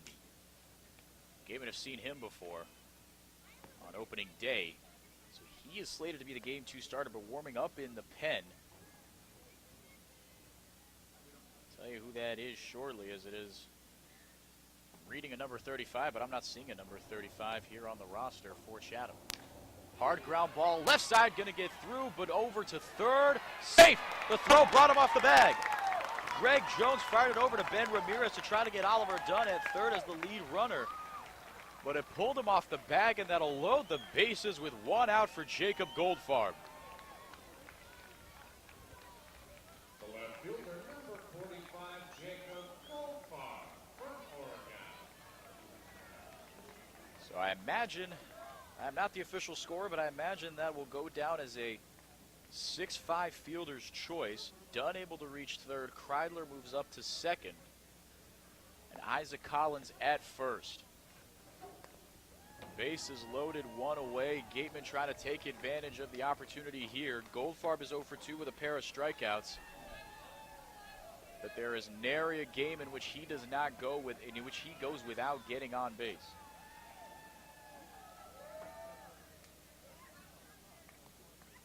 First pitch of the Oregon Duck, cut on and missed on a fastball low.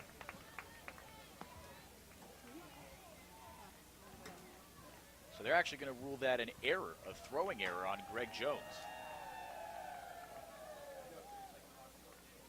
So I don't think that'll go down as an E6 for Collins. If anything, it goes down as a fielder's choice with an E6, but semantics at this point. We'll get back to that later.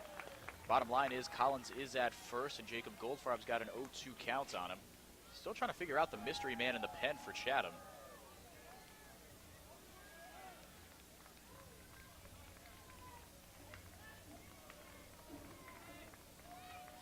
I'll tell you that in a sec. Meanwhile, with one away and the bases loaded in the fifth, here comes the 0-2 to Goldfarb. Fastball misses upstairs, 1-2.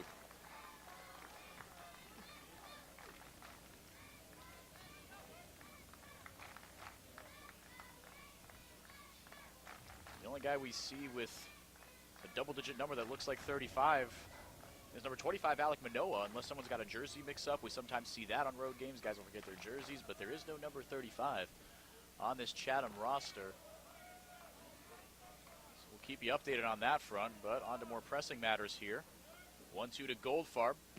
Setting up outside, he gets it exactly where he wants it as Colin Simpson. 2-2 is the count.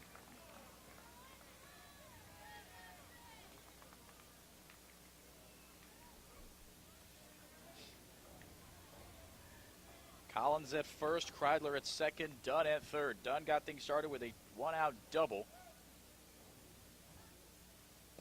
In the dirt. Count goes full. The Gatemen are one ball away from walking in their first run of the day.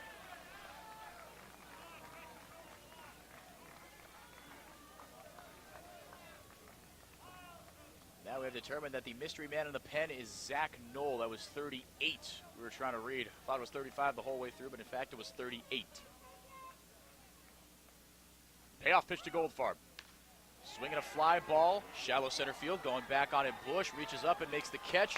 Isaac Collins, no. Or excuse me, Oliver Dunn over at third base. Saw a tiny guy in a double-digit jersey on third that ended in a 0. I thought it was Collins. It was Oliver Dunn. He thought about breaking for home and actually did bait the throw. The third baseman, number 12, Austin Shenton. Came into home, Simpson able to keep in front of him, but here comes Austin Shenton with the bases loaded and 2 outs. And now retroactively, it is in fact what I thought. Isaac Collins being awarded the fielder's choice 6-5 for those of you keeping score at home. Oliver Dunn given the base on the error. All right, Kreidler moving up to second as normal. So Collins moves it to 1 for 3 on the day. Goldfarb with that pop out 0 for 3. Shenton 0 for 2, but he has reached today. In the fourth, put aboard by an error by Greg Jones, so he's got both errors.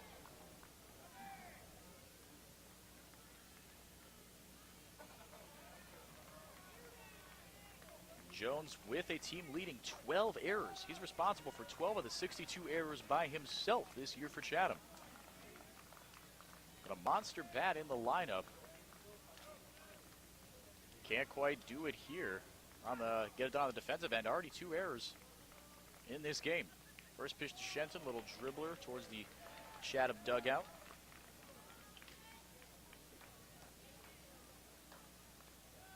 Jones's 4th error of the playoffs. Kid had 12 errors during the regular season, already has 4 in the postseason.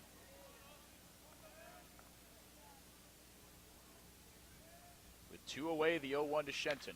Swing and a drive. Deep right field. Torkelson going back on it, reaches up, makes the catch. It popped out of his glove. It popped out of his glove. 1 run coming in for Wareham. 2, make it 3. Austin Shenton with a bases clearing double, and it's 3-0 Wareham. Spencer Torkelson gave everything he had on that one and was just inches away from securing it, but could not hold on to it as the Sun Devil went crashing into the wall. And the Gatemen take a 3-0 lead off the bat of who else? Austin Shenton.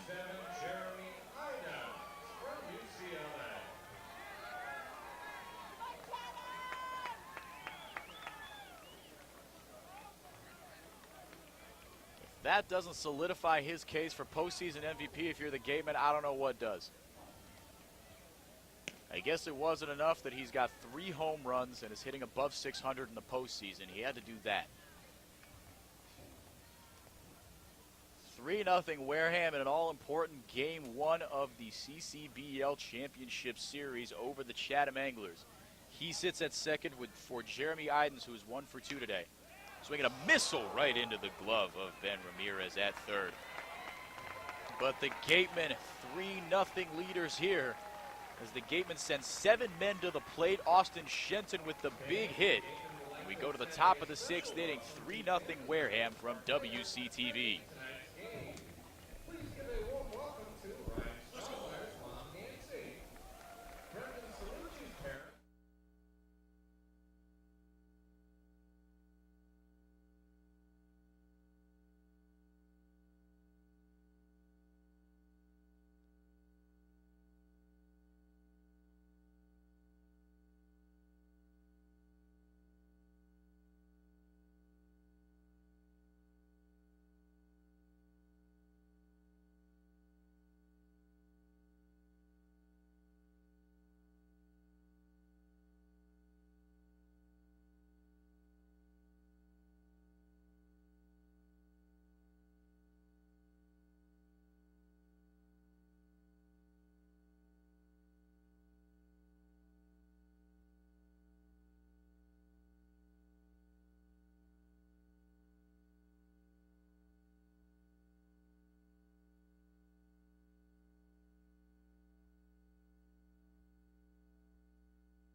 Welcome back to Spillane Field. Top of the 6th inning from Wareham. 3-0 Gatemen. Austin Shenton with a huge 3-run double to give the Gatemen the lead here and send Ryan Garcia off the mound happy as his line, a lot of the same for the UCLA Bruin in his last start as a Gateman. 5 innings of work, 3 hits, no runs earned or otherwise, 3 walks, 7 strikeouts. So he will end the season not having given up an earned run since July 12th. I mean, the kid's gross. He's gross in the best way possible. He has been nothing short of phenomenal. I got the pleasure to see him last year in the Northwoods League. He was good, but he wasn't this good. He elevated his game to another level this year. But he gives way to Easton Lucas, the 2 of the 1-2 punch for the Gateman rotation. Garcia starts, Lucas finishes. He's got a 3-1 count here to Drew Mendoza, and this pitching change of course, as they have been all year, brought to you by the Bay Point Club, Onset's 18-hole championship golf course. With the driving range open 7 days a week and senior discounts offer every day and always welcome to the public, do yourself a favor and go get to the point. In the dirt, he lost him. 5-pitch walk delivered to Drew Mendoza. That's his third of the day. 3 at-bats, or 3 plate appearances, I should say, more technically. 3 walks for Drew Mendoza. Lucas has been nothing short of immaculate this season with just 1 blip on his radar, and that was an uncharacteristic performance against Brewster in which he gave up 4 earned runs in an inning against the Whitecaps. But the playoffs has been solid. Gave up 1 earned run in 3 innings of work in his only relief appearance of the year against Katuitt. Back on game 1, a game that the Gatemen took 3-2. Delivers strike 1 at the knees. A good bounce back pitch to John Rave. 1 for 2 with a double today is the Illinois State Redbird. But this year for Wareham, 7 appearances, 2 starts, a 1-2 record, 2.28 ERA. 23 2/3 innings of work. 17 strikeouts, 8 walks. 20 hits as well. The whip at 118, opponents batting just 225 against him, and before that Brewster game, his numbers were even nastier. That one lifted, caught by Lyle Lockhart Jr. and steps on first. That was actually a chopper. I thought it was initially off the bat in the air. So a 3 unassisted putout could have been a huge double play for Lyle Lockhart Jr., but the ball had to go and hit the ground first. So 1 away and over to second is Drew Mendoza. He has reached at least second base every single time he's been up and been stranded every single time as well. 7 men left on base for Chatham already. The 8th one potentially sitting at second right now. Easton Lucas has 1 out for Ben Ramirez, who's 0 for 2 today. Anglers have just 3 hits today. Spencer Torkelson with a double. John Rave with a double.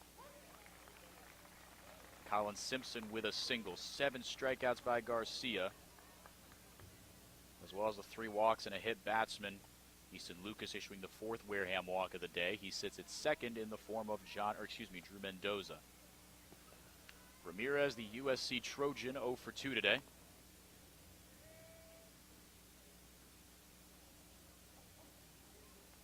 Swing and a miss. Nasty stuff from Lucas. Gets him to cut right through it, 0-2.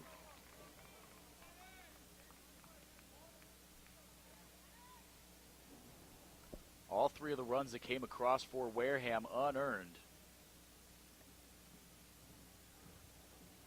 as the Greg Jones error on the 6-5 fielder's choice to try to retire Oliver Dunn extended the inning and allowed Austin Shenton to double everybody in. Chopper left side, Shenton across the diamond. Nice 5-3 put out by the FIU Panther. Holding up at second base still Drew Mendoza, and 2 away here in the 6th for Wareham.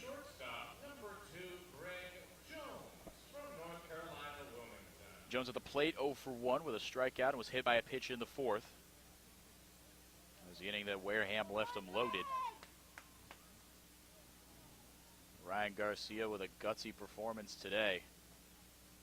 They say big-time players make big-time plays. Ryan Garcia is a big-time player. Proved that today. As if he hasn't proved it all year. We're worked out of multiple jams here in the most important game of the season so far for Wareham. Easton Lucas dealing so far here.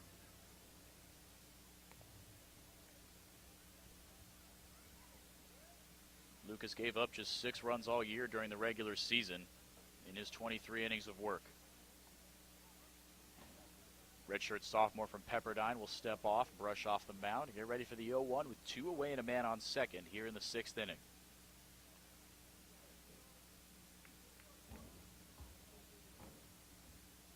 The 0-1.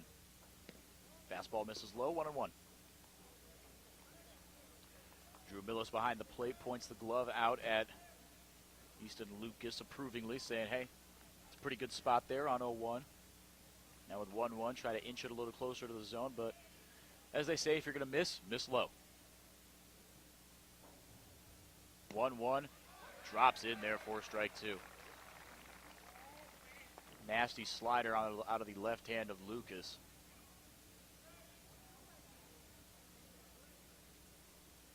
cut sideways in the high 80s.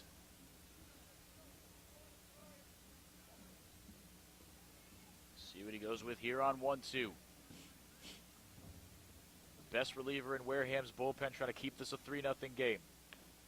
Swinging a chopper, foul down the left field line. We'll do it again.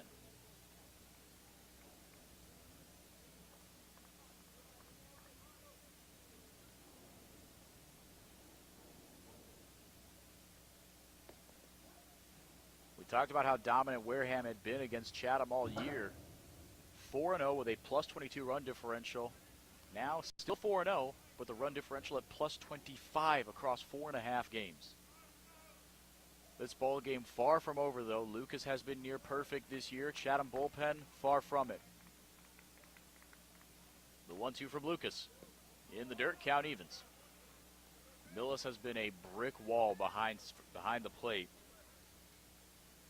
No one has advanced as a result of a wild pitch, pass ball, or stolen base today for Chatham. And they've had, now with Mendoza at second, 8 base runners.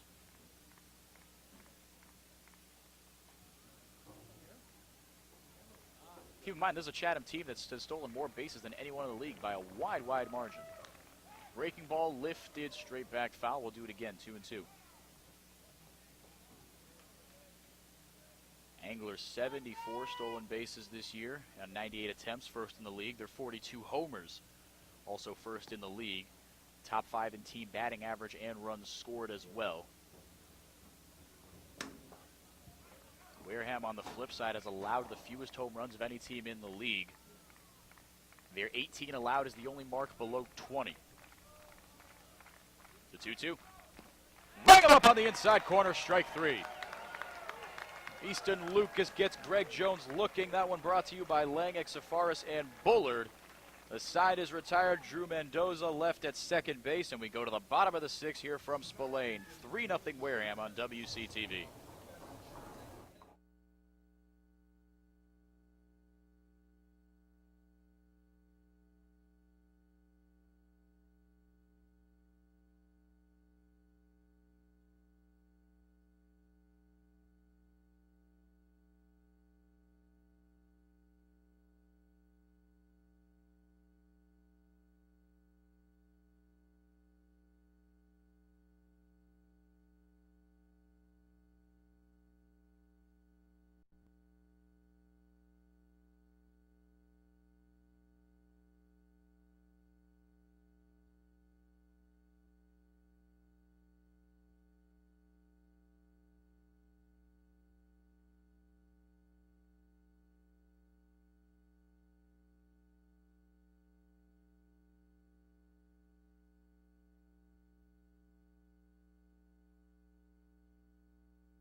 Welcome back, Spillane Field, the bottom of the 6th inning. Wareham Gatemen coming to bat. Drew Millis, Gian Martellini, Lyle Lockhart Jr. I am Javic Blake stepping in for Henrique Demore for this half inning. New man on the mound tonight for the Chatham Anglers. It's number 38, Zach Knoll out of Point Loma Nazarene University. And stepping in on the right side is Drew Millis, the sophomore catcher from Missouri State. 0 for 2 in the night. Struck out back on the 2nd. Lined out to the right fielder back in the 4th. First pitch here. Fouled straight back for strike 1. Knoll from Point Loma Nazarene, as I said, on the year 1-2 with a 9.28 ERA in 6 games and 10.2 innings pitched. 12 hits, 11 earned runs. As Knoll come from the set, delivers this one, swing and a miss. Fouled back to the screen for strike 2. 8 walks and 11 strikeouts on the year from Knoll. Prior to pitching at Point Loma Nazarene, pitched a few years at Oregon. Was an Oregon Duck, moved over to Point Loma Nazarene.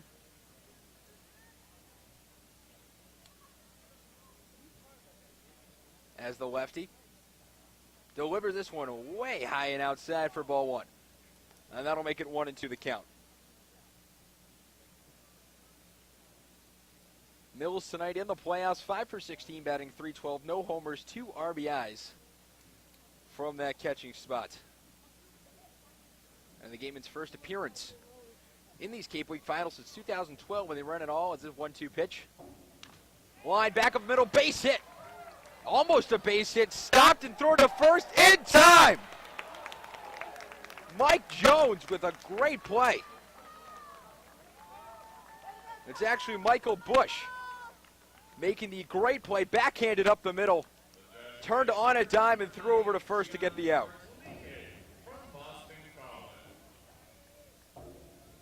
Gian Martellini now up from BC. The DH tonight, and what a play it was from Michael Bush. Line shot up the middle, Mills had it as the first pitch here. Strike 1 at the knees. Mills with a line shot up the middle. Bush able to stop it up the middle, turn on a dime, throw from one knee, and just barely get the flying Mills on the first base line. The 0-1 pitch. Outside, right on that corner for strike 2. The Wareham Gatemen, they've really been on the wrong side of a lot of 50-50 calls in that outside corner tonight. And they lost another one as the count goes to 0-2. And that pitch is high to make it 1-2.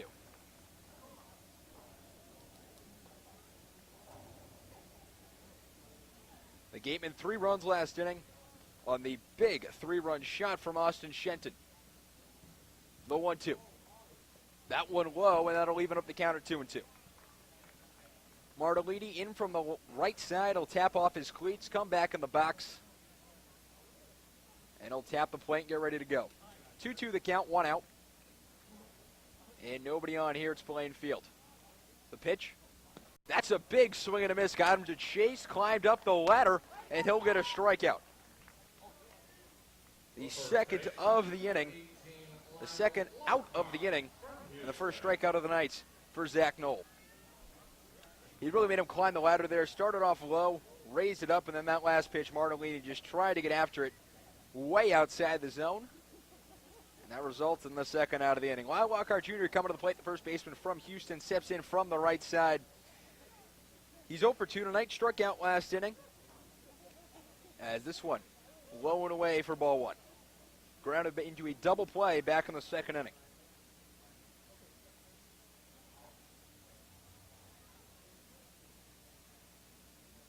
Knoll delivers this one outside to make it 2-0. The Chatham Anglers, last time they were in the finals, were 2001 when they weren't even named the Chatham Anglers. They were the Chatham A's back then. There's actually a book written all about them in that 2001 season. It's called The Last Best League. As the 2-0 here from the windup. High again, it'll make it 3-0. Has yet to throw in a strike in this at-bat. The Chatham A's back then in 2001, that was the last time they appeared in the Cape League Finals. They lost. As the Point Loma Nazarene product pitches here. That one outside for ball forward on 4 straight pitches. Lyle Lockhart Jr. will get on, and Oliver Dunn will come up to the plate. A double in his last at-bat. Second baseman, number 50, Oliver Dunn from Utah. So we'll step in from the left side. The last time the Gatemen came here, they actually had some Major League products on their roster that you see in the majors today. Brad Ziegler just got traded recently from the Marlins to the Diamondbacks, played on this squad. Mostly known for his side-arming action and his high socks. As the first pitch of the AB here. Outside for ball one. So now 5 straight balls. They also had Chris Iannetta, played a lot of years with the Arizona Diamondbacks, went to the Rockies for a few years. Now just sort of bouncing around the major leagues. After 5 straight balls, Noel will come to the set. Looks over to first. He'll throw over to first. The lefty with the move over to first. Lockhart will get back safely.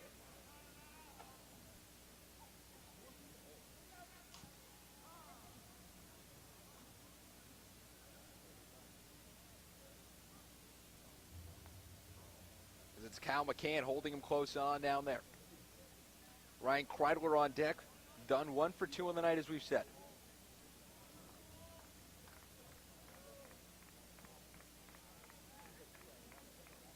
He'll lift his leg, go over to first once again. And Lockhart back without a slide.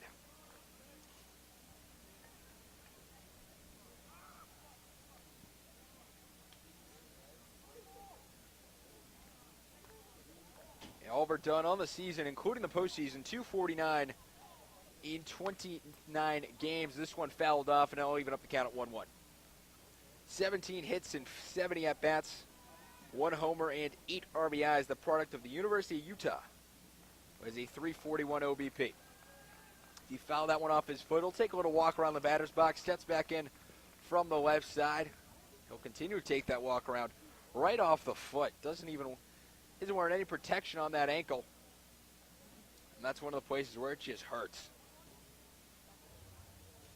He'll step back in from the left side.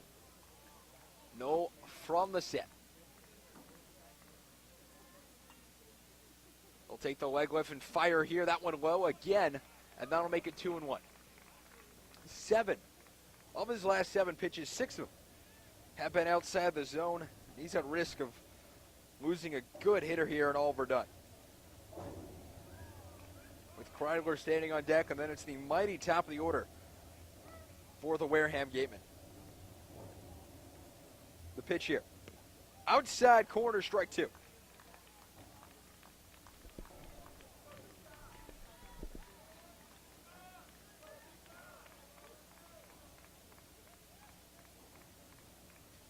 Dunn step back into the box. On the mound is Noel. 2-2 the count with 2 outs here.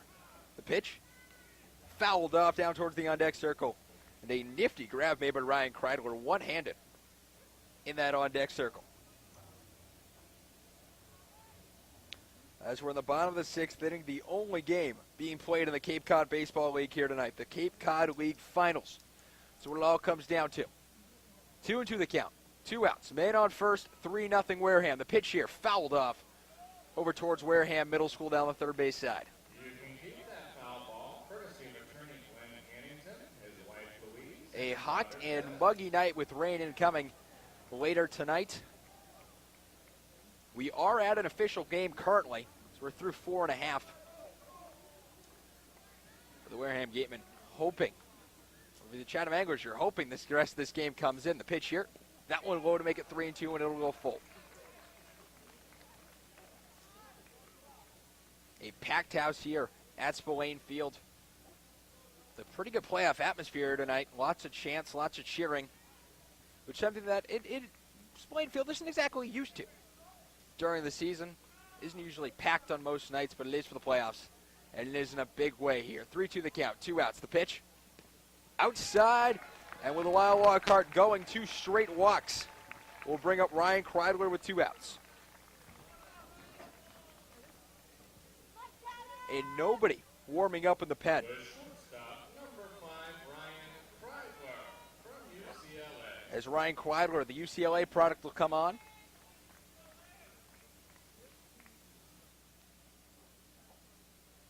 Here with 2 outs and 2 men on The extra base hit here could really blow this thing wide open.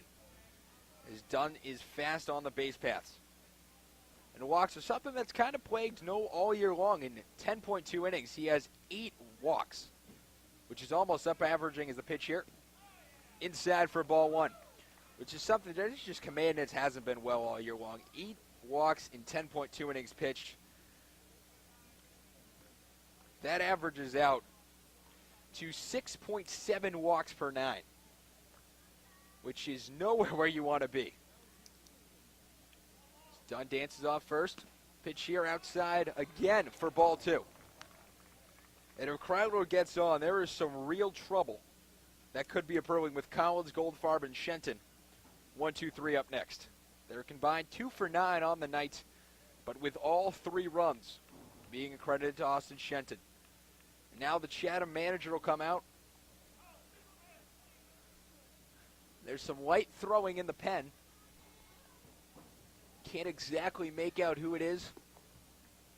But it looks like it's number 52, Reeves Martin. The 5'8", 180-pound righty from the University of New Orleans. The Privateers, as they are called. Pitching coach back to the dugout, catcher back to his spot, and the Jeopardy music cut off here at Spillane Field. 2-0 the count, 2 outs, man on second, man on first. The Wareham Gatemen are trying to blow up game 1 wide open. Trying to get their first title since 2012 with Cooper Ferris as their manager. The pitch here. This one flied out towards center. Rave looking to get under it. He settles under it, and he does. We're through 6 here. The Gatemen get 2 men on, but they can't get anything going. It's still 3-0 as we head to the second, the last 3 of the night, right here on Spillane Field.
Welcome back. Top of the 7th here at Spillane. Cape Cod League Championship Series currently tied at 0 as it's game 1 of the night. Kyle McCann at the plate, stepping in from the left side. And on the mound once again is Easton Lucas, the redshirt sophomore from Pepperdine. As Chatham chasing 3 as the lefty here delivers the first pitch on the outside corner for strike 1. It's Kyle McCann, Blake Sable, and Spencer Torkelson. And if the names Sable and Torkelson don't strike fear into your heart, you haven't watched much Cape League baseball this year. One of the best 1-2 punches in the top of the order is that one swung and missed for strike 2 when the count will go to 0-2. Blake Sable and Spencer Torkelson, 2 of the best players in the Cape League all year long. They've been silenced tonight for the most part, but one swing in the back could change things in a hurry. The pitch here, fouled off a check swing. Should have brought his bat down like it was cricket for a second. Was able to foul that one off to stay alive at 0-2.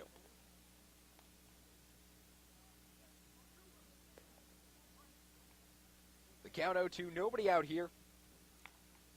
And this one fouled back.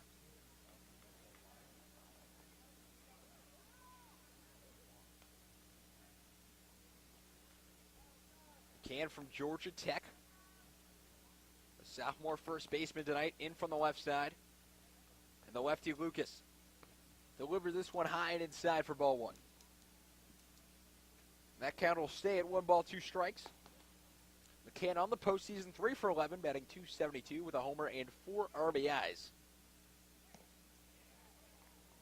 The Gatemen here, that one pitch outside for ball 2.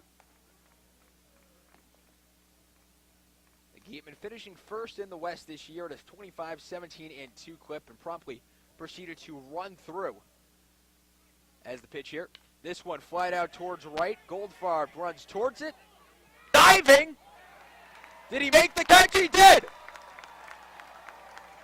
Goldfarb raced towards it from deep left field, and Jacob Goldfarb laying out for that one, and that could be a Sports Center top 10 play.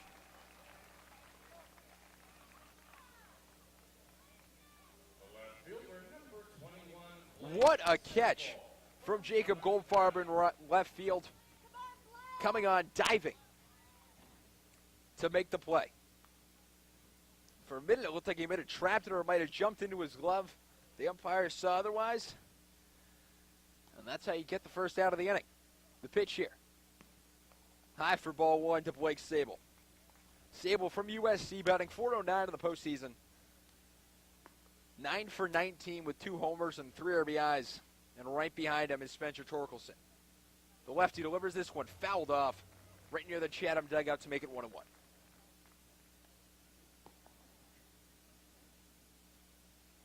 So Goldfarb plays hero here with Sable and Torkelson up at only a 3-run lead.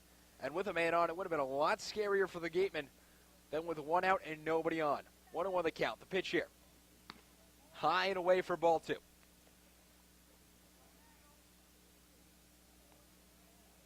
Lucas, pitch count sitting at 27 through 2 1/3. The postseason has 3 innings pitched with 2 strikeouts, gave up 1 run. The lefty delivers this. A big swing and a miss for strike 2. Blake Sable, it's like he was trying to put that one to the Wareham bullpen. But instead comes up empty, and the count will be even at 2-2. Lucas trying to get his second strikeout of the night.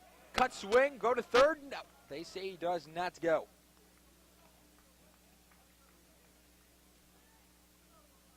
So that'll put the count at 3-2.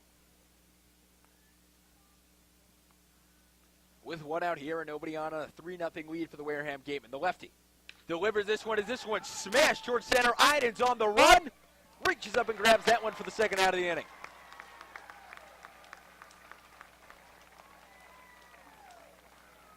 Sable put a charge with that one, but Idens glides back. Is able to reach up and make the grab. Now it's Don Sten coming out to talk to his pitcher. Might be some strategy here. Torkelson, last time he was up, a double to left field. His last 2 times. He's 1 for 3 on the night, so he doubled back in the 5th. Flied out to the shortstop back in the 3rd on a long fly ball to the right fielder in the 1st.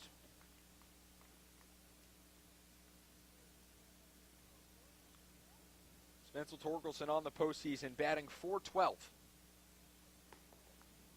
Which is just otherworldly. They're nowhere near as close to Austin Shenton's .600 in the postseason.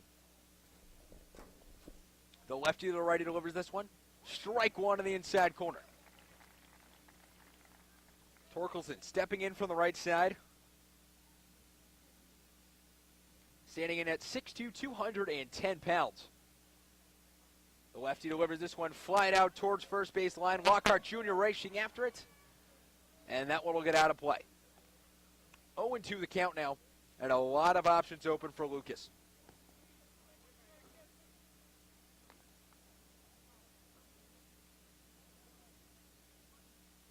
A whole lot of them open here. We'll see what he does with the pitch. This one's high for ball 1. Looked like he was trying to get him to chase. But Torkelson didn't go. 1-2 the count now. It's 3-0 here in the 7th. The Gatemen 7 outs away from getting a Game 1 victory. The pitch here. Outside again. That'll even up the counter 2-2. And now it's getting a little worrisome. He's got to put one over the plate here. You don't want to go to a 3-2 count, especially with a guy like Torkelson. If they do go to 3-2, I just expect him to put him on.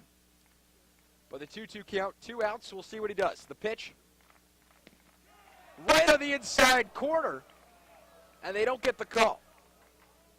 A close pitch, but the umpire decided it wasn't enough.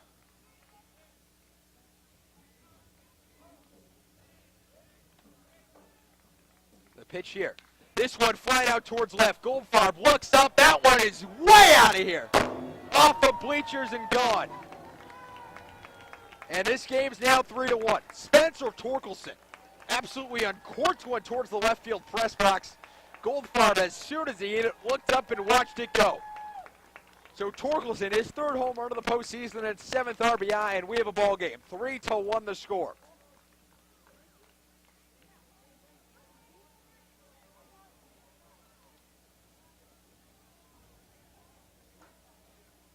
Michael Bush will come up. And just as I said, you don't want to get to a 3-2 count with Torkelson because you're going to have to put one over the plate. And he did just that. And Torkelson made him pay big time. The lefty to deliver this one. Strike one in the outside corner.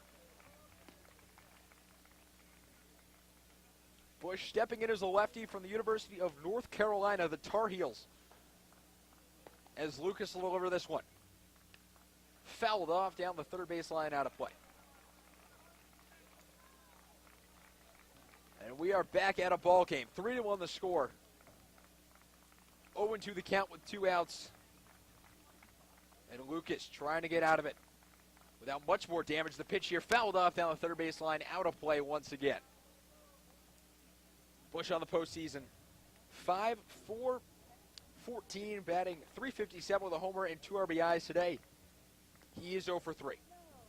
With 2 strikeouts back in the 1st and the 5th, grounded out to 2nd in the 3rd. So he hasn't hit one out of the infield today, and he's hoping to change it here. 0-2 the count, lots of options open once again. The pitch here. This one fouled off down the 3rd baseline, right over the Chatham Anglers dugout and into the Anglers broadcasting booth, which has Vegas Golden Knights announcer Dan Duva, who's part of the Chatham Anglers broadcasting program, runs their internship. Went to the Stanley Cups this year with the Vegas Golden Knights in their 1st year of existence, which is quite the feat out of any of the major four pro sports. That has never happened. The 0-2. This one grounded towards first. Lockhart. My apologies, it's done. Over to Lockhart, and they'll get the out. So a big bomb from Spencer Torkelson will break it 3-1. But we're through 6.5 here at Spillane Field. It's 3-1 Wareham right here on WCTV.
Welcome back to Spillane Field.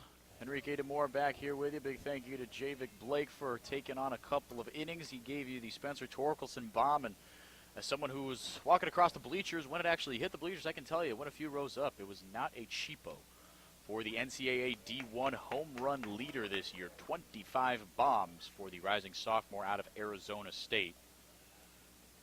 Put together a phenomenal year at ASU. Also hit for some average as well. 320 on the season. But on to more pressing matters here. It's the leadoff man, switch hitter from Creighton, Isaac Collins, who steps in and has 1-1 to him. New pitcher for the Chatham Anglers is Reeves Martin out of New Orleans, entering his junior year. Relatively new acquisition as Collins sends that one into center field for a base hit. His second of the day to the exact same spot. Reaches base for the third time all night. The Gatemen trying to answer back here. I got 3 in the 5th, none in the 6th. Chatham put up 1 in the 7th, obviously, on that Torkelson home run, like we said. I'll see what Wareham can do here.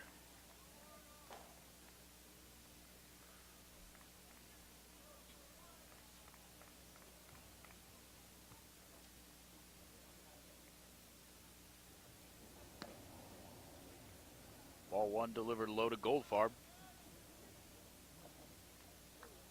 Goldfarb 0 for 3 today. His pop out in the 5th inning would have ended the frame if not for the at-bat right before Greg Jones made his 4th error of the postseason to go along with 12 in the regular season. On a 6-5 fielder's choice, it should have ended the inning and retired Oliver Dunn at third, as that one is fouled towards the first base side. Should have ended the inning, but instead it extended it for Austin Shenton, who hit a 3-run double. That's right field. Torkelson also almost made a spectacular catch, crashing into the wall. Almost broke the dang fence, but couldn't hold on to it, so 3 runs came in to score. The 1-1 to Goldfarb misses low. 2-1 the count. 1 on, that's Isaac Collins. Nobody out here in the bottom of the 7th.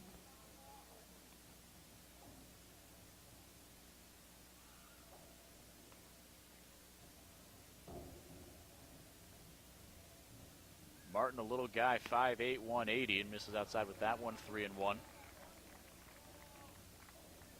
Does have 1 appearance so far in these playoffs, 2 scoreless innings, which he gave up 2 hits, no walks, 3 strikeouts to the Harwich Mariners in the 8-3 win in the first round.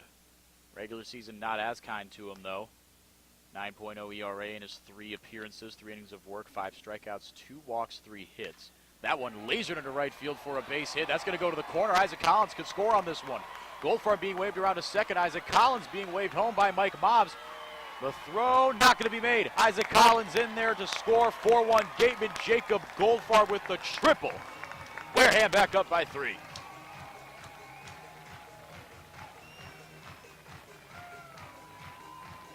Spencer Torkelson's home run negated on the triple to right by Jacob Goldfarb. And that's how he gets on base in a big, big way here. Back-to-back base hits for Wareham and a runner at third with nobody out for Austin Shenton. Already 1 for 3 today with that big 3-run double, like we said, but has reached base twice in this ball game. He's trying to come up big here.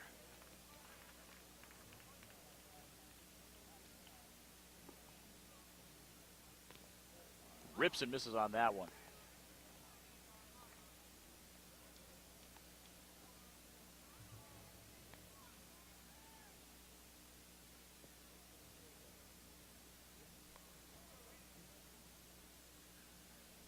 Mentioned how Shenton spent most of the year hitting at 400 or above for a slump.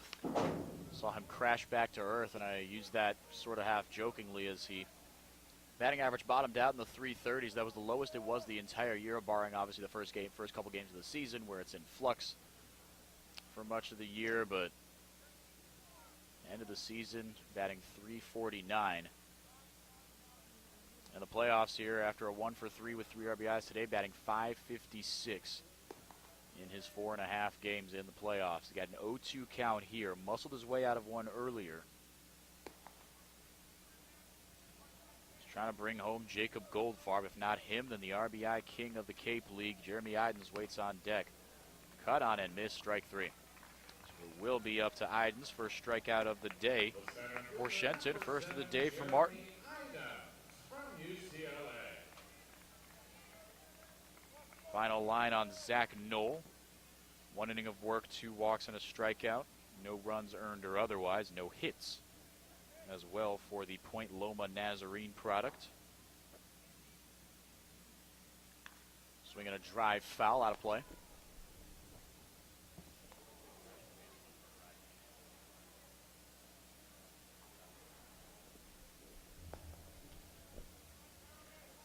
Oh and 1, 1 away. Goldfarb still at third. Anything out of the infield gets a run in, makes it 5-1 Wareham. That should do the trick. Lifted into right field. Torkelson reaches out and makes the catch. Goldfarb coming in to score. The throw will be wide left. Will roll to the dugout. Does not matter. 2 away, but Idens with another RBI to make it 5-1 Wareham in the 7th. Jeremy Idens has done that so often. No matter how his day is going at the plate, still manages to find a way to be productive.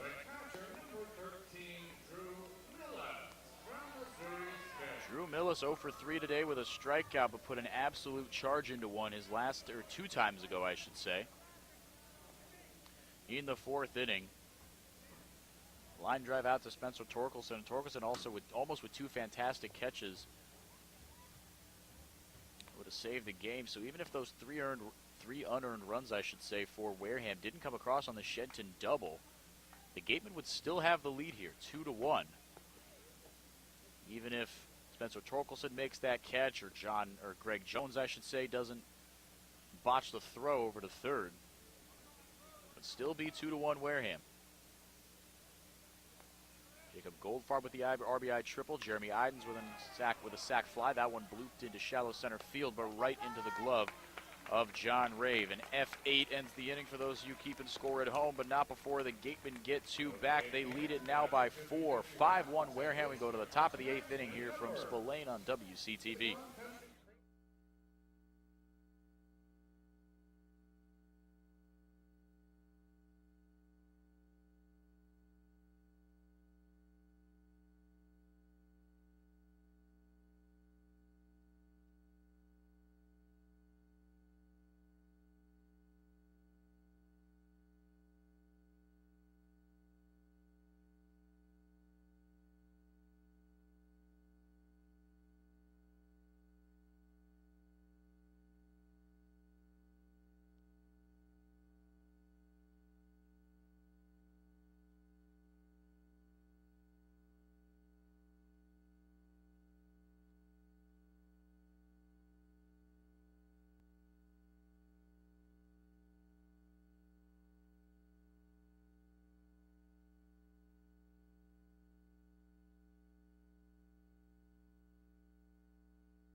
Welcome back to Spillane Field. 5-1 Wareham, top of the 8th inning. Gatemen get 2 back, respond to the Spencer Torkelson home run with an Isaac Collins single, a Jacob Goldfarb triple. And Jeremy Idens brought home Goldfarb with a sac fly to make it 5-1. That is where we stand right now. Strike one delivered to Colin Simpson, the RBI leader of this team with 27. Easton Lucas back out there for his third inning of work. Only damage done to him, this Torkelson home run. The Drew Mendoza walk to start off his outing. But other than that, has been spotless. Does have a strikeout today as well. Simpson 1 for 3 with a single in the fourth, ready for the 1-1. Lucas deals, breaking ball drops in there, strike two.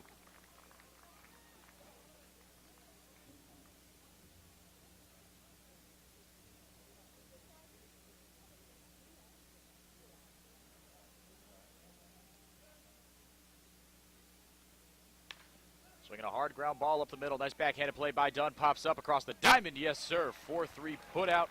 Makes it one out here in the eighth inning. Oliver Dunn showing off that impressive range at second base. Now here comes Drew Mendoza. 3 walks on the day and nothing else. Very productive day for the FSU Seminole. Drew Mendoza from Florida State. The designated hitter hasn't done a ton of hitting.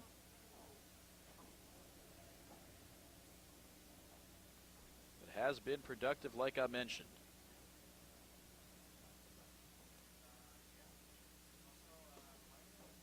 First pitch misses outside, 1-0.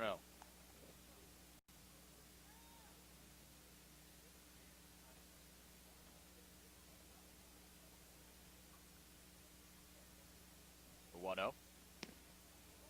Strike at the knees. Lucas's pitch count still at 48, so I imagine he's got another inning left in him. Could see him go out for the ninth. Maybe not. Maybe Stoudemire for an inning. Maybe. Can't imagine they use Joey Barron. Could be Stoudemire, I think, is the only option out of the pen. This inning goes quick for Lucas, though. He could be the one to go out there for the ninth.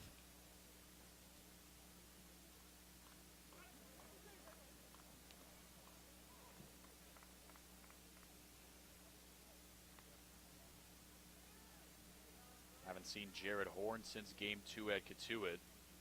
Joey Barron already with 2 appearances. Garcia and Lucas, their second appearances today. I think in a perfect world, obviously you stretch Lucas a little more and give the ball to Derek West tomorrow at Chatham. Derek West is going to be the scheduled starter no matter what. West was relieved by Horn, and that's the 1-2 punch in Game 2 usually for Wareham. Ryan Stoudemire with an inning of work in that one as well. Stoudemire has been as good as they come for the Wareham bullpen in the second half of the year and into the playoffs. 1-2, misses low, 2-2.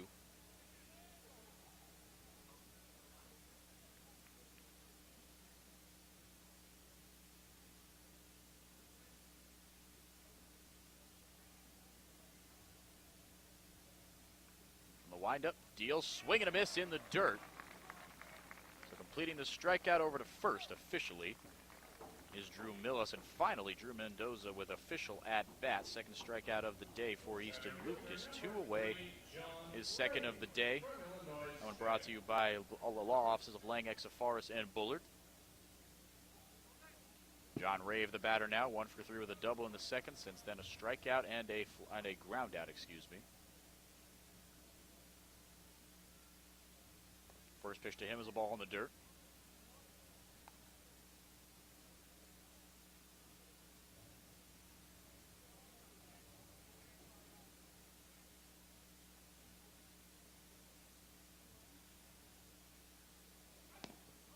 Fastball just misses 2-0.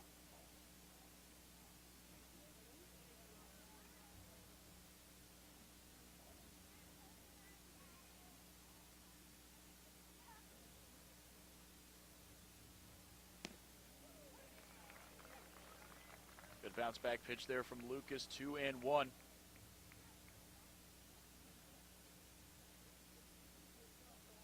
Would be a big out here to bring up the weaker part of the order in the ninth.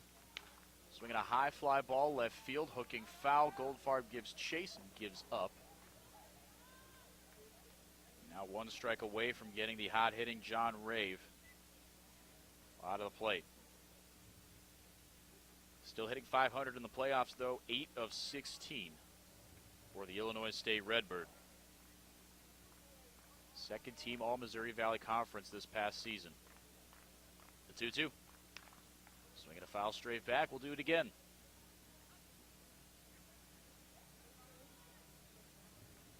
Lucas coming up on 60 pitches. And in his first appearance, went 3 innings through 60 pitches. Again, that was in Game 1 against Katuitt. Joey Barron finished that outing off. See what happens going forward, but right now the 2-2. Swinging a chopper, right side, up the middle. Ryan Kreidler spinning throw! Safe by a step. Lyle Lockhart Jr. gave it everything he had. Ryan Kreidler took away a base hit, or at least he thought he did. But instead, John Rave safe with his second hit of the day, and now the tying run comes up to the plate, and Ben Ramirez, who is 0 for 3. The third baseman, number 5, Ben Ramirez from Southern Cal.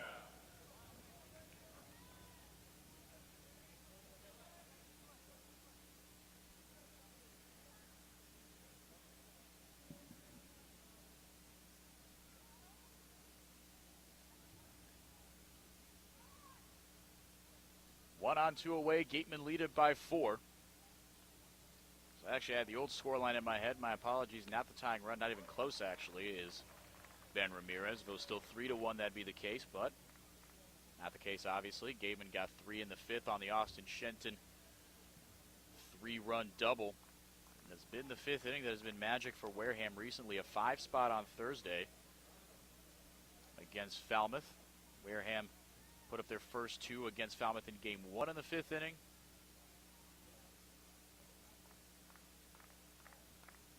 It was late in the game against Katuitt that they did their damage. That one chopped right side, but foul.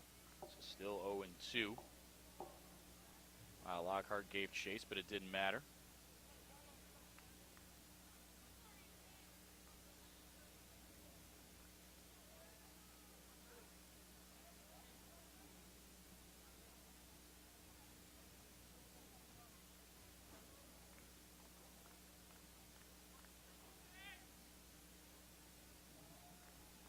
Lucas sets.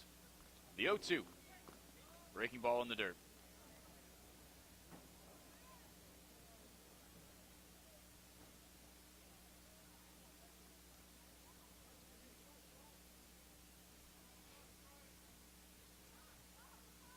Greg Jones waits on deck, 0 for 2, pair of strikeouts, and was hit by a pitch. 1-2 pitch, breaking ball, just missed. Good frame by Millis, but could not convince the home plate umpire, so John Rave will hold on at first base, and the count will go to 2-2.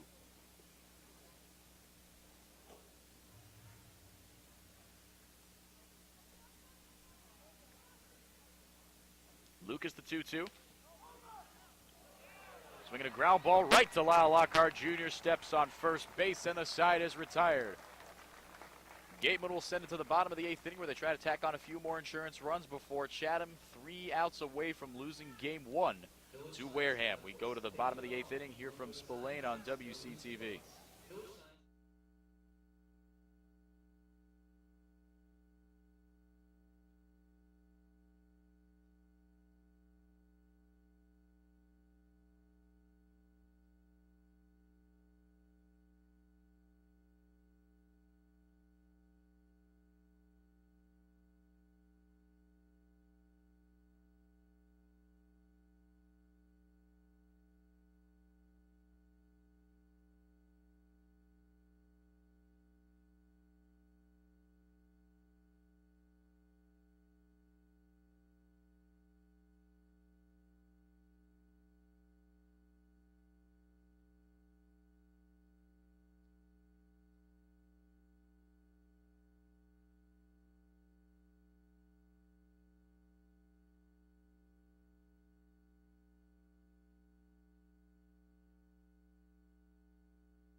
Welcome back to Spillane Field. Gian Martellini will start things off in the 8th inning, followed by Lyle Lockhart Jr. and Oliver Dunn against Reeves Martin back out there for his 2nd inning of work. After giving up 2 earned runs in the 7th to the top half of the Wareham order, looking for a little more success in the bottom half. Gatemen lead at 5-1. Martellini staring an 0-1 count in the face, now a 1-1 count as that one misses low and away to the right-hander out of Boston College. Martellini 1 for 3 today. Came into the day batting .463 in the playoffs. Now an even .400. 1-1, jackknifes out of the way, 2-1.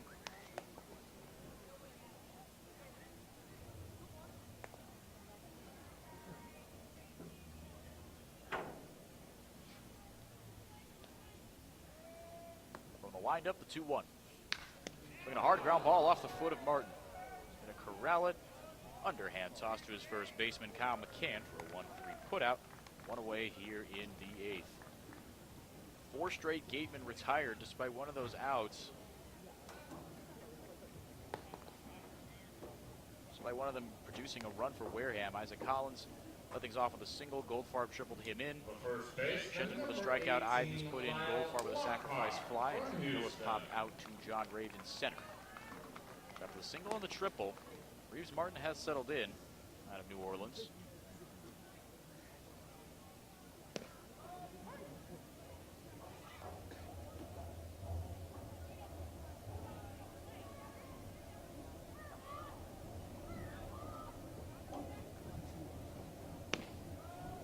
That one fouled off, 0-2.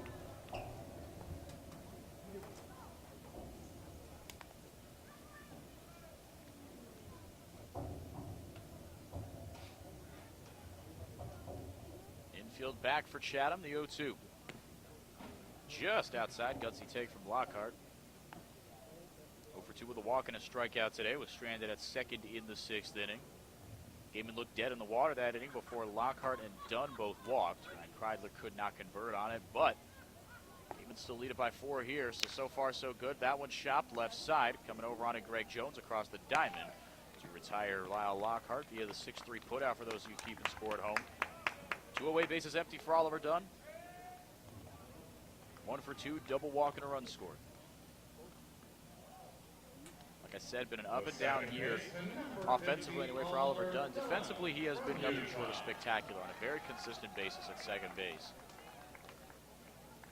But stepped in big after after an injury cuts Heath Valenzuela's season short.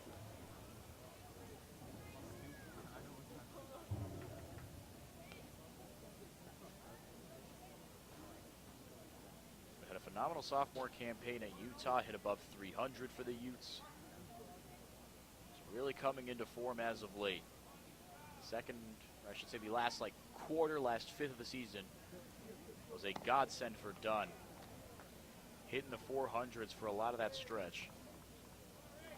Mentioned that game at Orleans almost ad nauseum because it really was such a phenomenal game for him and the guy before him, Lyle Lockhart Jr. Lockhart, of course, with the grand slam at Eldridge Park. Jeremy Idens robbed a home run in that game. It seemed like a real turning point for Wareham as they busted out of the mediocrity that had maligned them for much of the middle third, fourth of the season. Power stroke came back. Lockhart for Idens, for Austin Shenton. Oliver Dunn broke out of a season-long slump and is aboard here for the 2nd time today. I should say 2nd time via the walk. Kreidler will bat. 0 for 2, hit by a pitch and scored in the 5th. The shortstop, number 5, Ryan Kreidler from UCLA.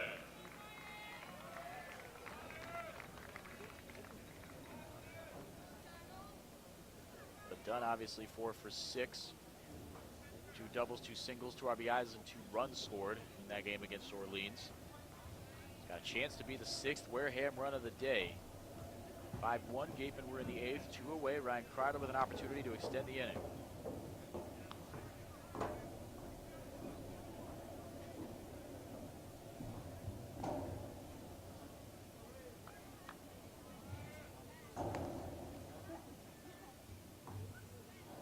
From the stretch, Martin deals. That one skied lazily left side of the infield, coming over on it. Ben Ramirez makes the catch. Gatemen strand one and try to put away the Anglers when we come back. Top of the ninth, last chance for Chatham. Or else the Gatemen take a 1-0 series lead when we come back on WCTV. Ticket 801-7056. For the Super Cup skip.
Attention, please. A pinch hitter for the Anglers. Welcome back to Spillane Field. Top of the ninth, last chance for the Anglers, or else they are in danger of dropping their fifth straight to Wareham. Fifth one all year to Wareham. If the score holds here, Wareham will move to 5-0 against the Anglers with a plus 26 run differential, and that's how you get it started right there. Change up on the outside part of the plate from Lucas, starting his fourth inning of work, 0-1 to Greg Jones. 0 for 2 with a pair of strikeouts and was hit by a pitch in the fourth. It'll be Greg Jones, Kyle McCann, and Blake Sable, 8-9-1 for Wareham. Sable has 7 home runs this year, but 0 for 4 today. The guy on deck, Kyle McCann, 0 for 2 with a walk. So combined 1 for 8 with 2 reaches, if you will. 0 for 8, I should say. 0-1 in the dirt, 1-1.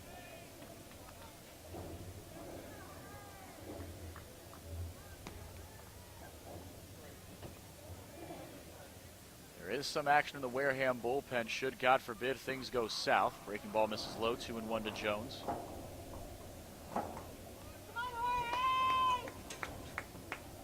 There's a left-hander, can't tell exactly who it is, but taking some warm-up tosses. Ninth innings at Spillane have been extremely exciting. 2-1 misses high, 3-1.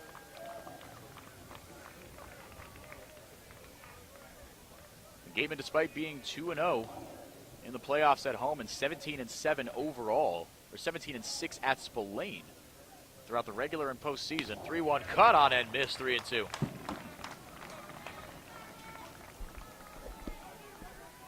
Gatemen have won each of their home games by 1, 3-2 against Cotuit, when Cotuit dropped a 2 spot on the Gatemen in the top of the ninth. Against Falmouth, 4-3. On the road, completely different story. In the dirt, he lost him. Fun never stops in the ninth for Wareham. Leadoff walk puts Jones aboard. Kyle McCann is the batter. He's 0 for 2. Number 12, Tristan English from Georgia Tech. My apologies, that was not Greg Jones at all. That was Jorge Arenas. Pitch hit for him.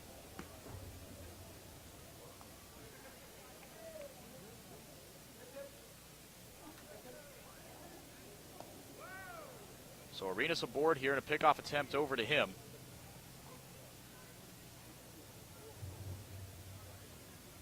Arenas, no stolen bases in the playoffs. Does have one on the year.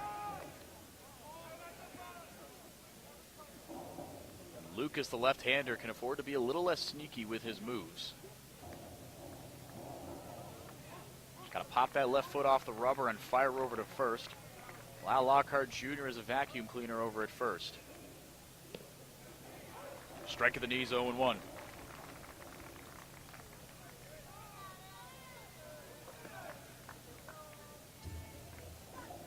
McCann, like I said, 0 for 2. Georgia Tech Yellow Jacket, third team All-ACC in his sophomore campaign.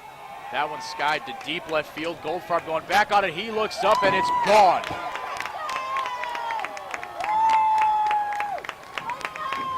Easton Lucas gives up his second home run of the day. And this one is a doozy. Chatham trails by 2, 5-3 on the 2-run shot by Kyle McCann.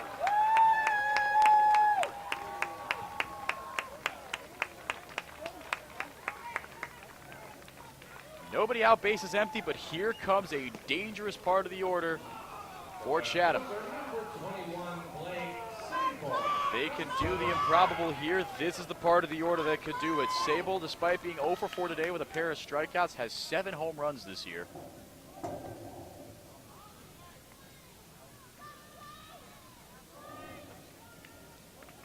Kyle McCann, his 3rd home run of the year.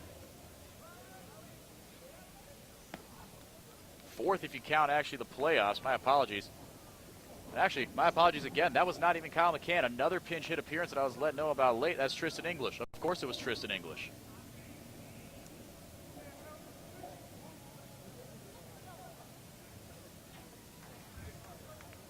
Tristan English with a big pinch hit 2-run shot.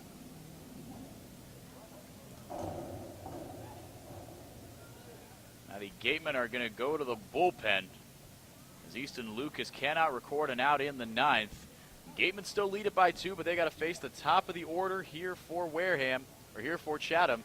And who else? Joey Barron. It's going to get good. Stick to wherever you're watching this game. It is about to get a whole lot more fun when we come back in the top of the 9th in a 5-3 game between the Gatemen and the Anglers.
Welcome back to Spillane Field. Another pitching change here. Joey Barron in for Easton Lucas. This pitching change, of course, brought to you by the Bay Point Club, Onset's 18-hole championship golf course. The driving range open 7 days a week, and senior discounts offered every day and always welcome to the public, so go get to the point.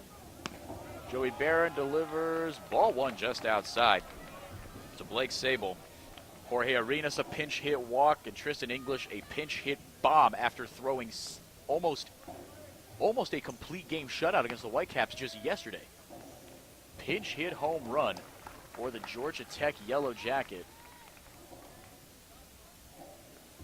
Pinch hitting for his Georgia Tech teammate Kyle McCann. Comes up big here in a 1-1 count now to Blake Sable from Joey Barron. D2 pitcher of the year at Lackawanna College this year. Hard ground ball, sharply hit to Lyle Lockhart. He loses it. Over to first, it's overthrown. Joey Barron is never helped out by his defense. The Gatemen defense was the best in the league this year, but cannot back up Joey Barron, ever. The 9th inning of Game 1 against Katuitt, the 9th inning of Game 1 against Falmouth.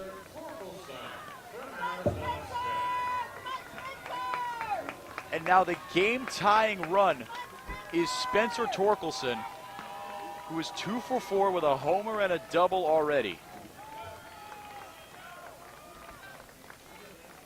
Nobody said it was going to be easy.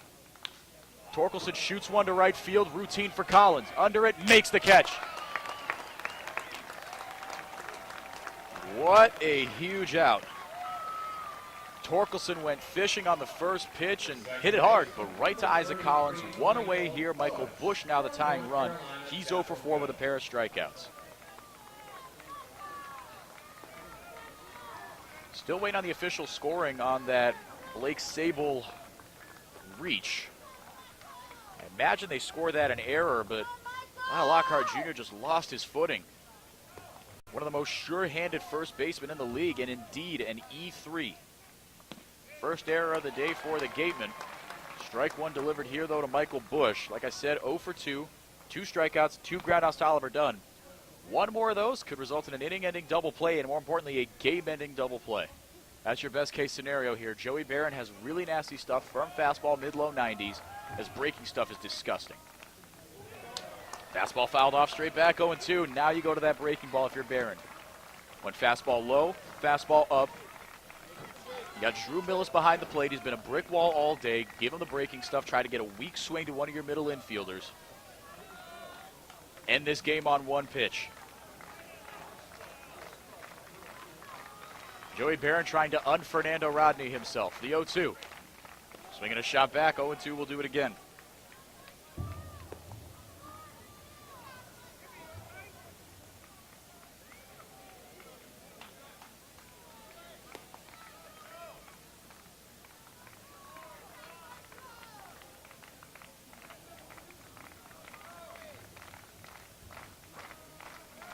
Barron with the 0-2. Half swing, did he go around? He did. For the second time all year, an appeal down to a base umpire has resulted in them saying he went around. Huge strikeout of Michael Bush, Joey Barron's first of the day. And with 2 away and a man on third, Colin Simpson, 1 for 4 today with a single in the fourth, represents the game-tying run.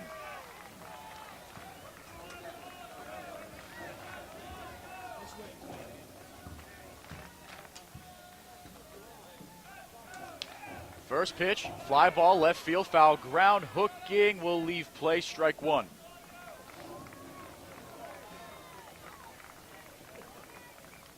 Drew Mendoza waits on deck, he's 0 for 1, has walked 3 times. Blake Sable at first base. Has 2 stolen bases in the playoffs.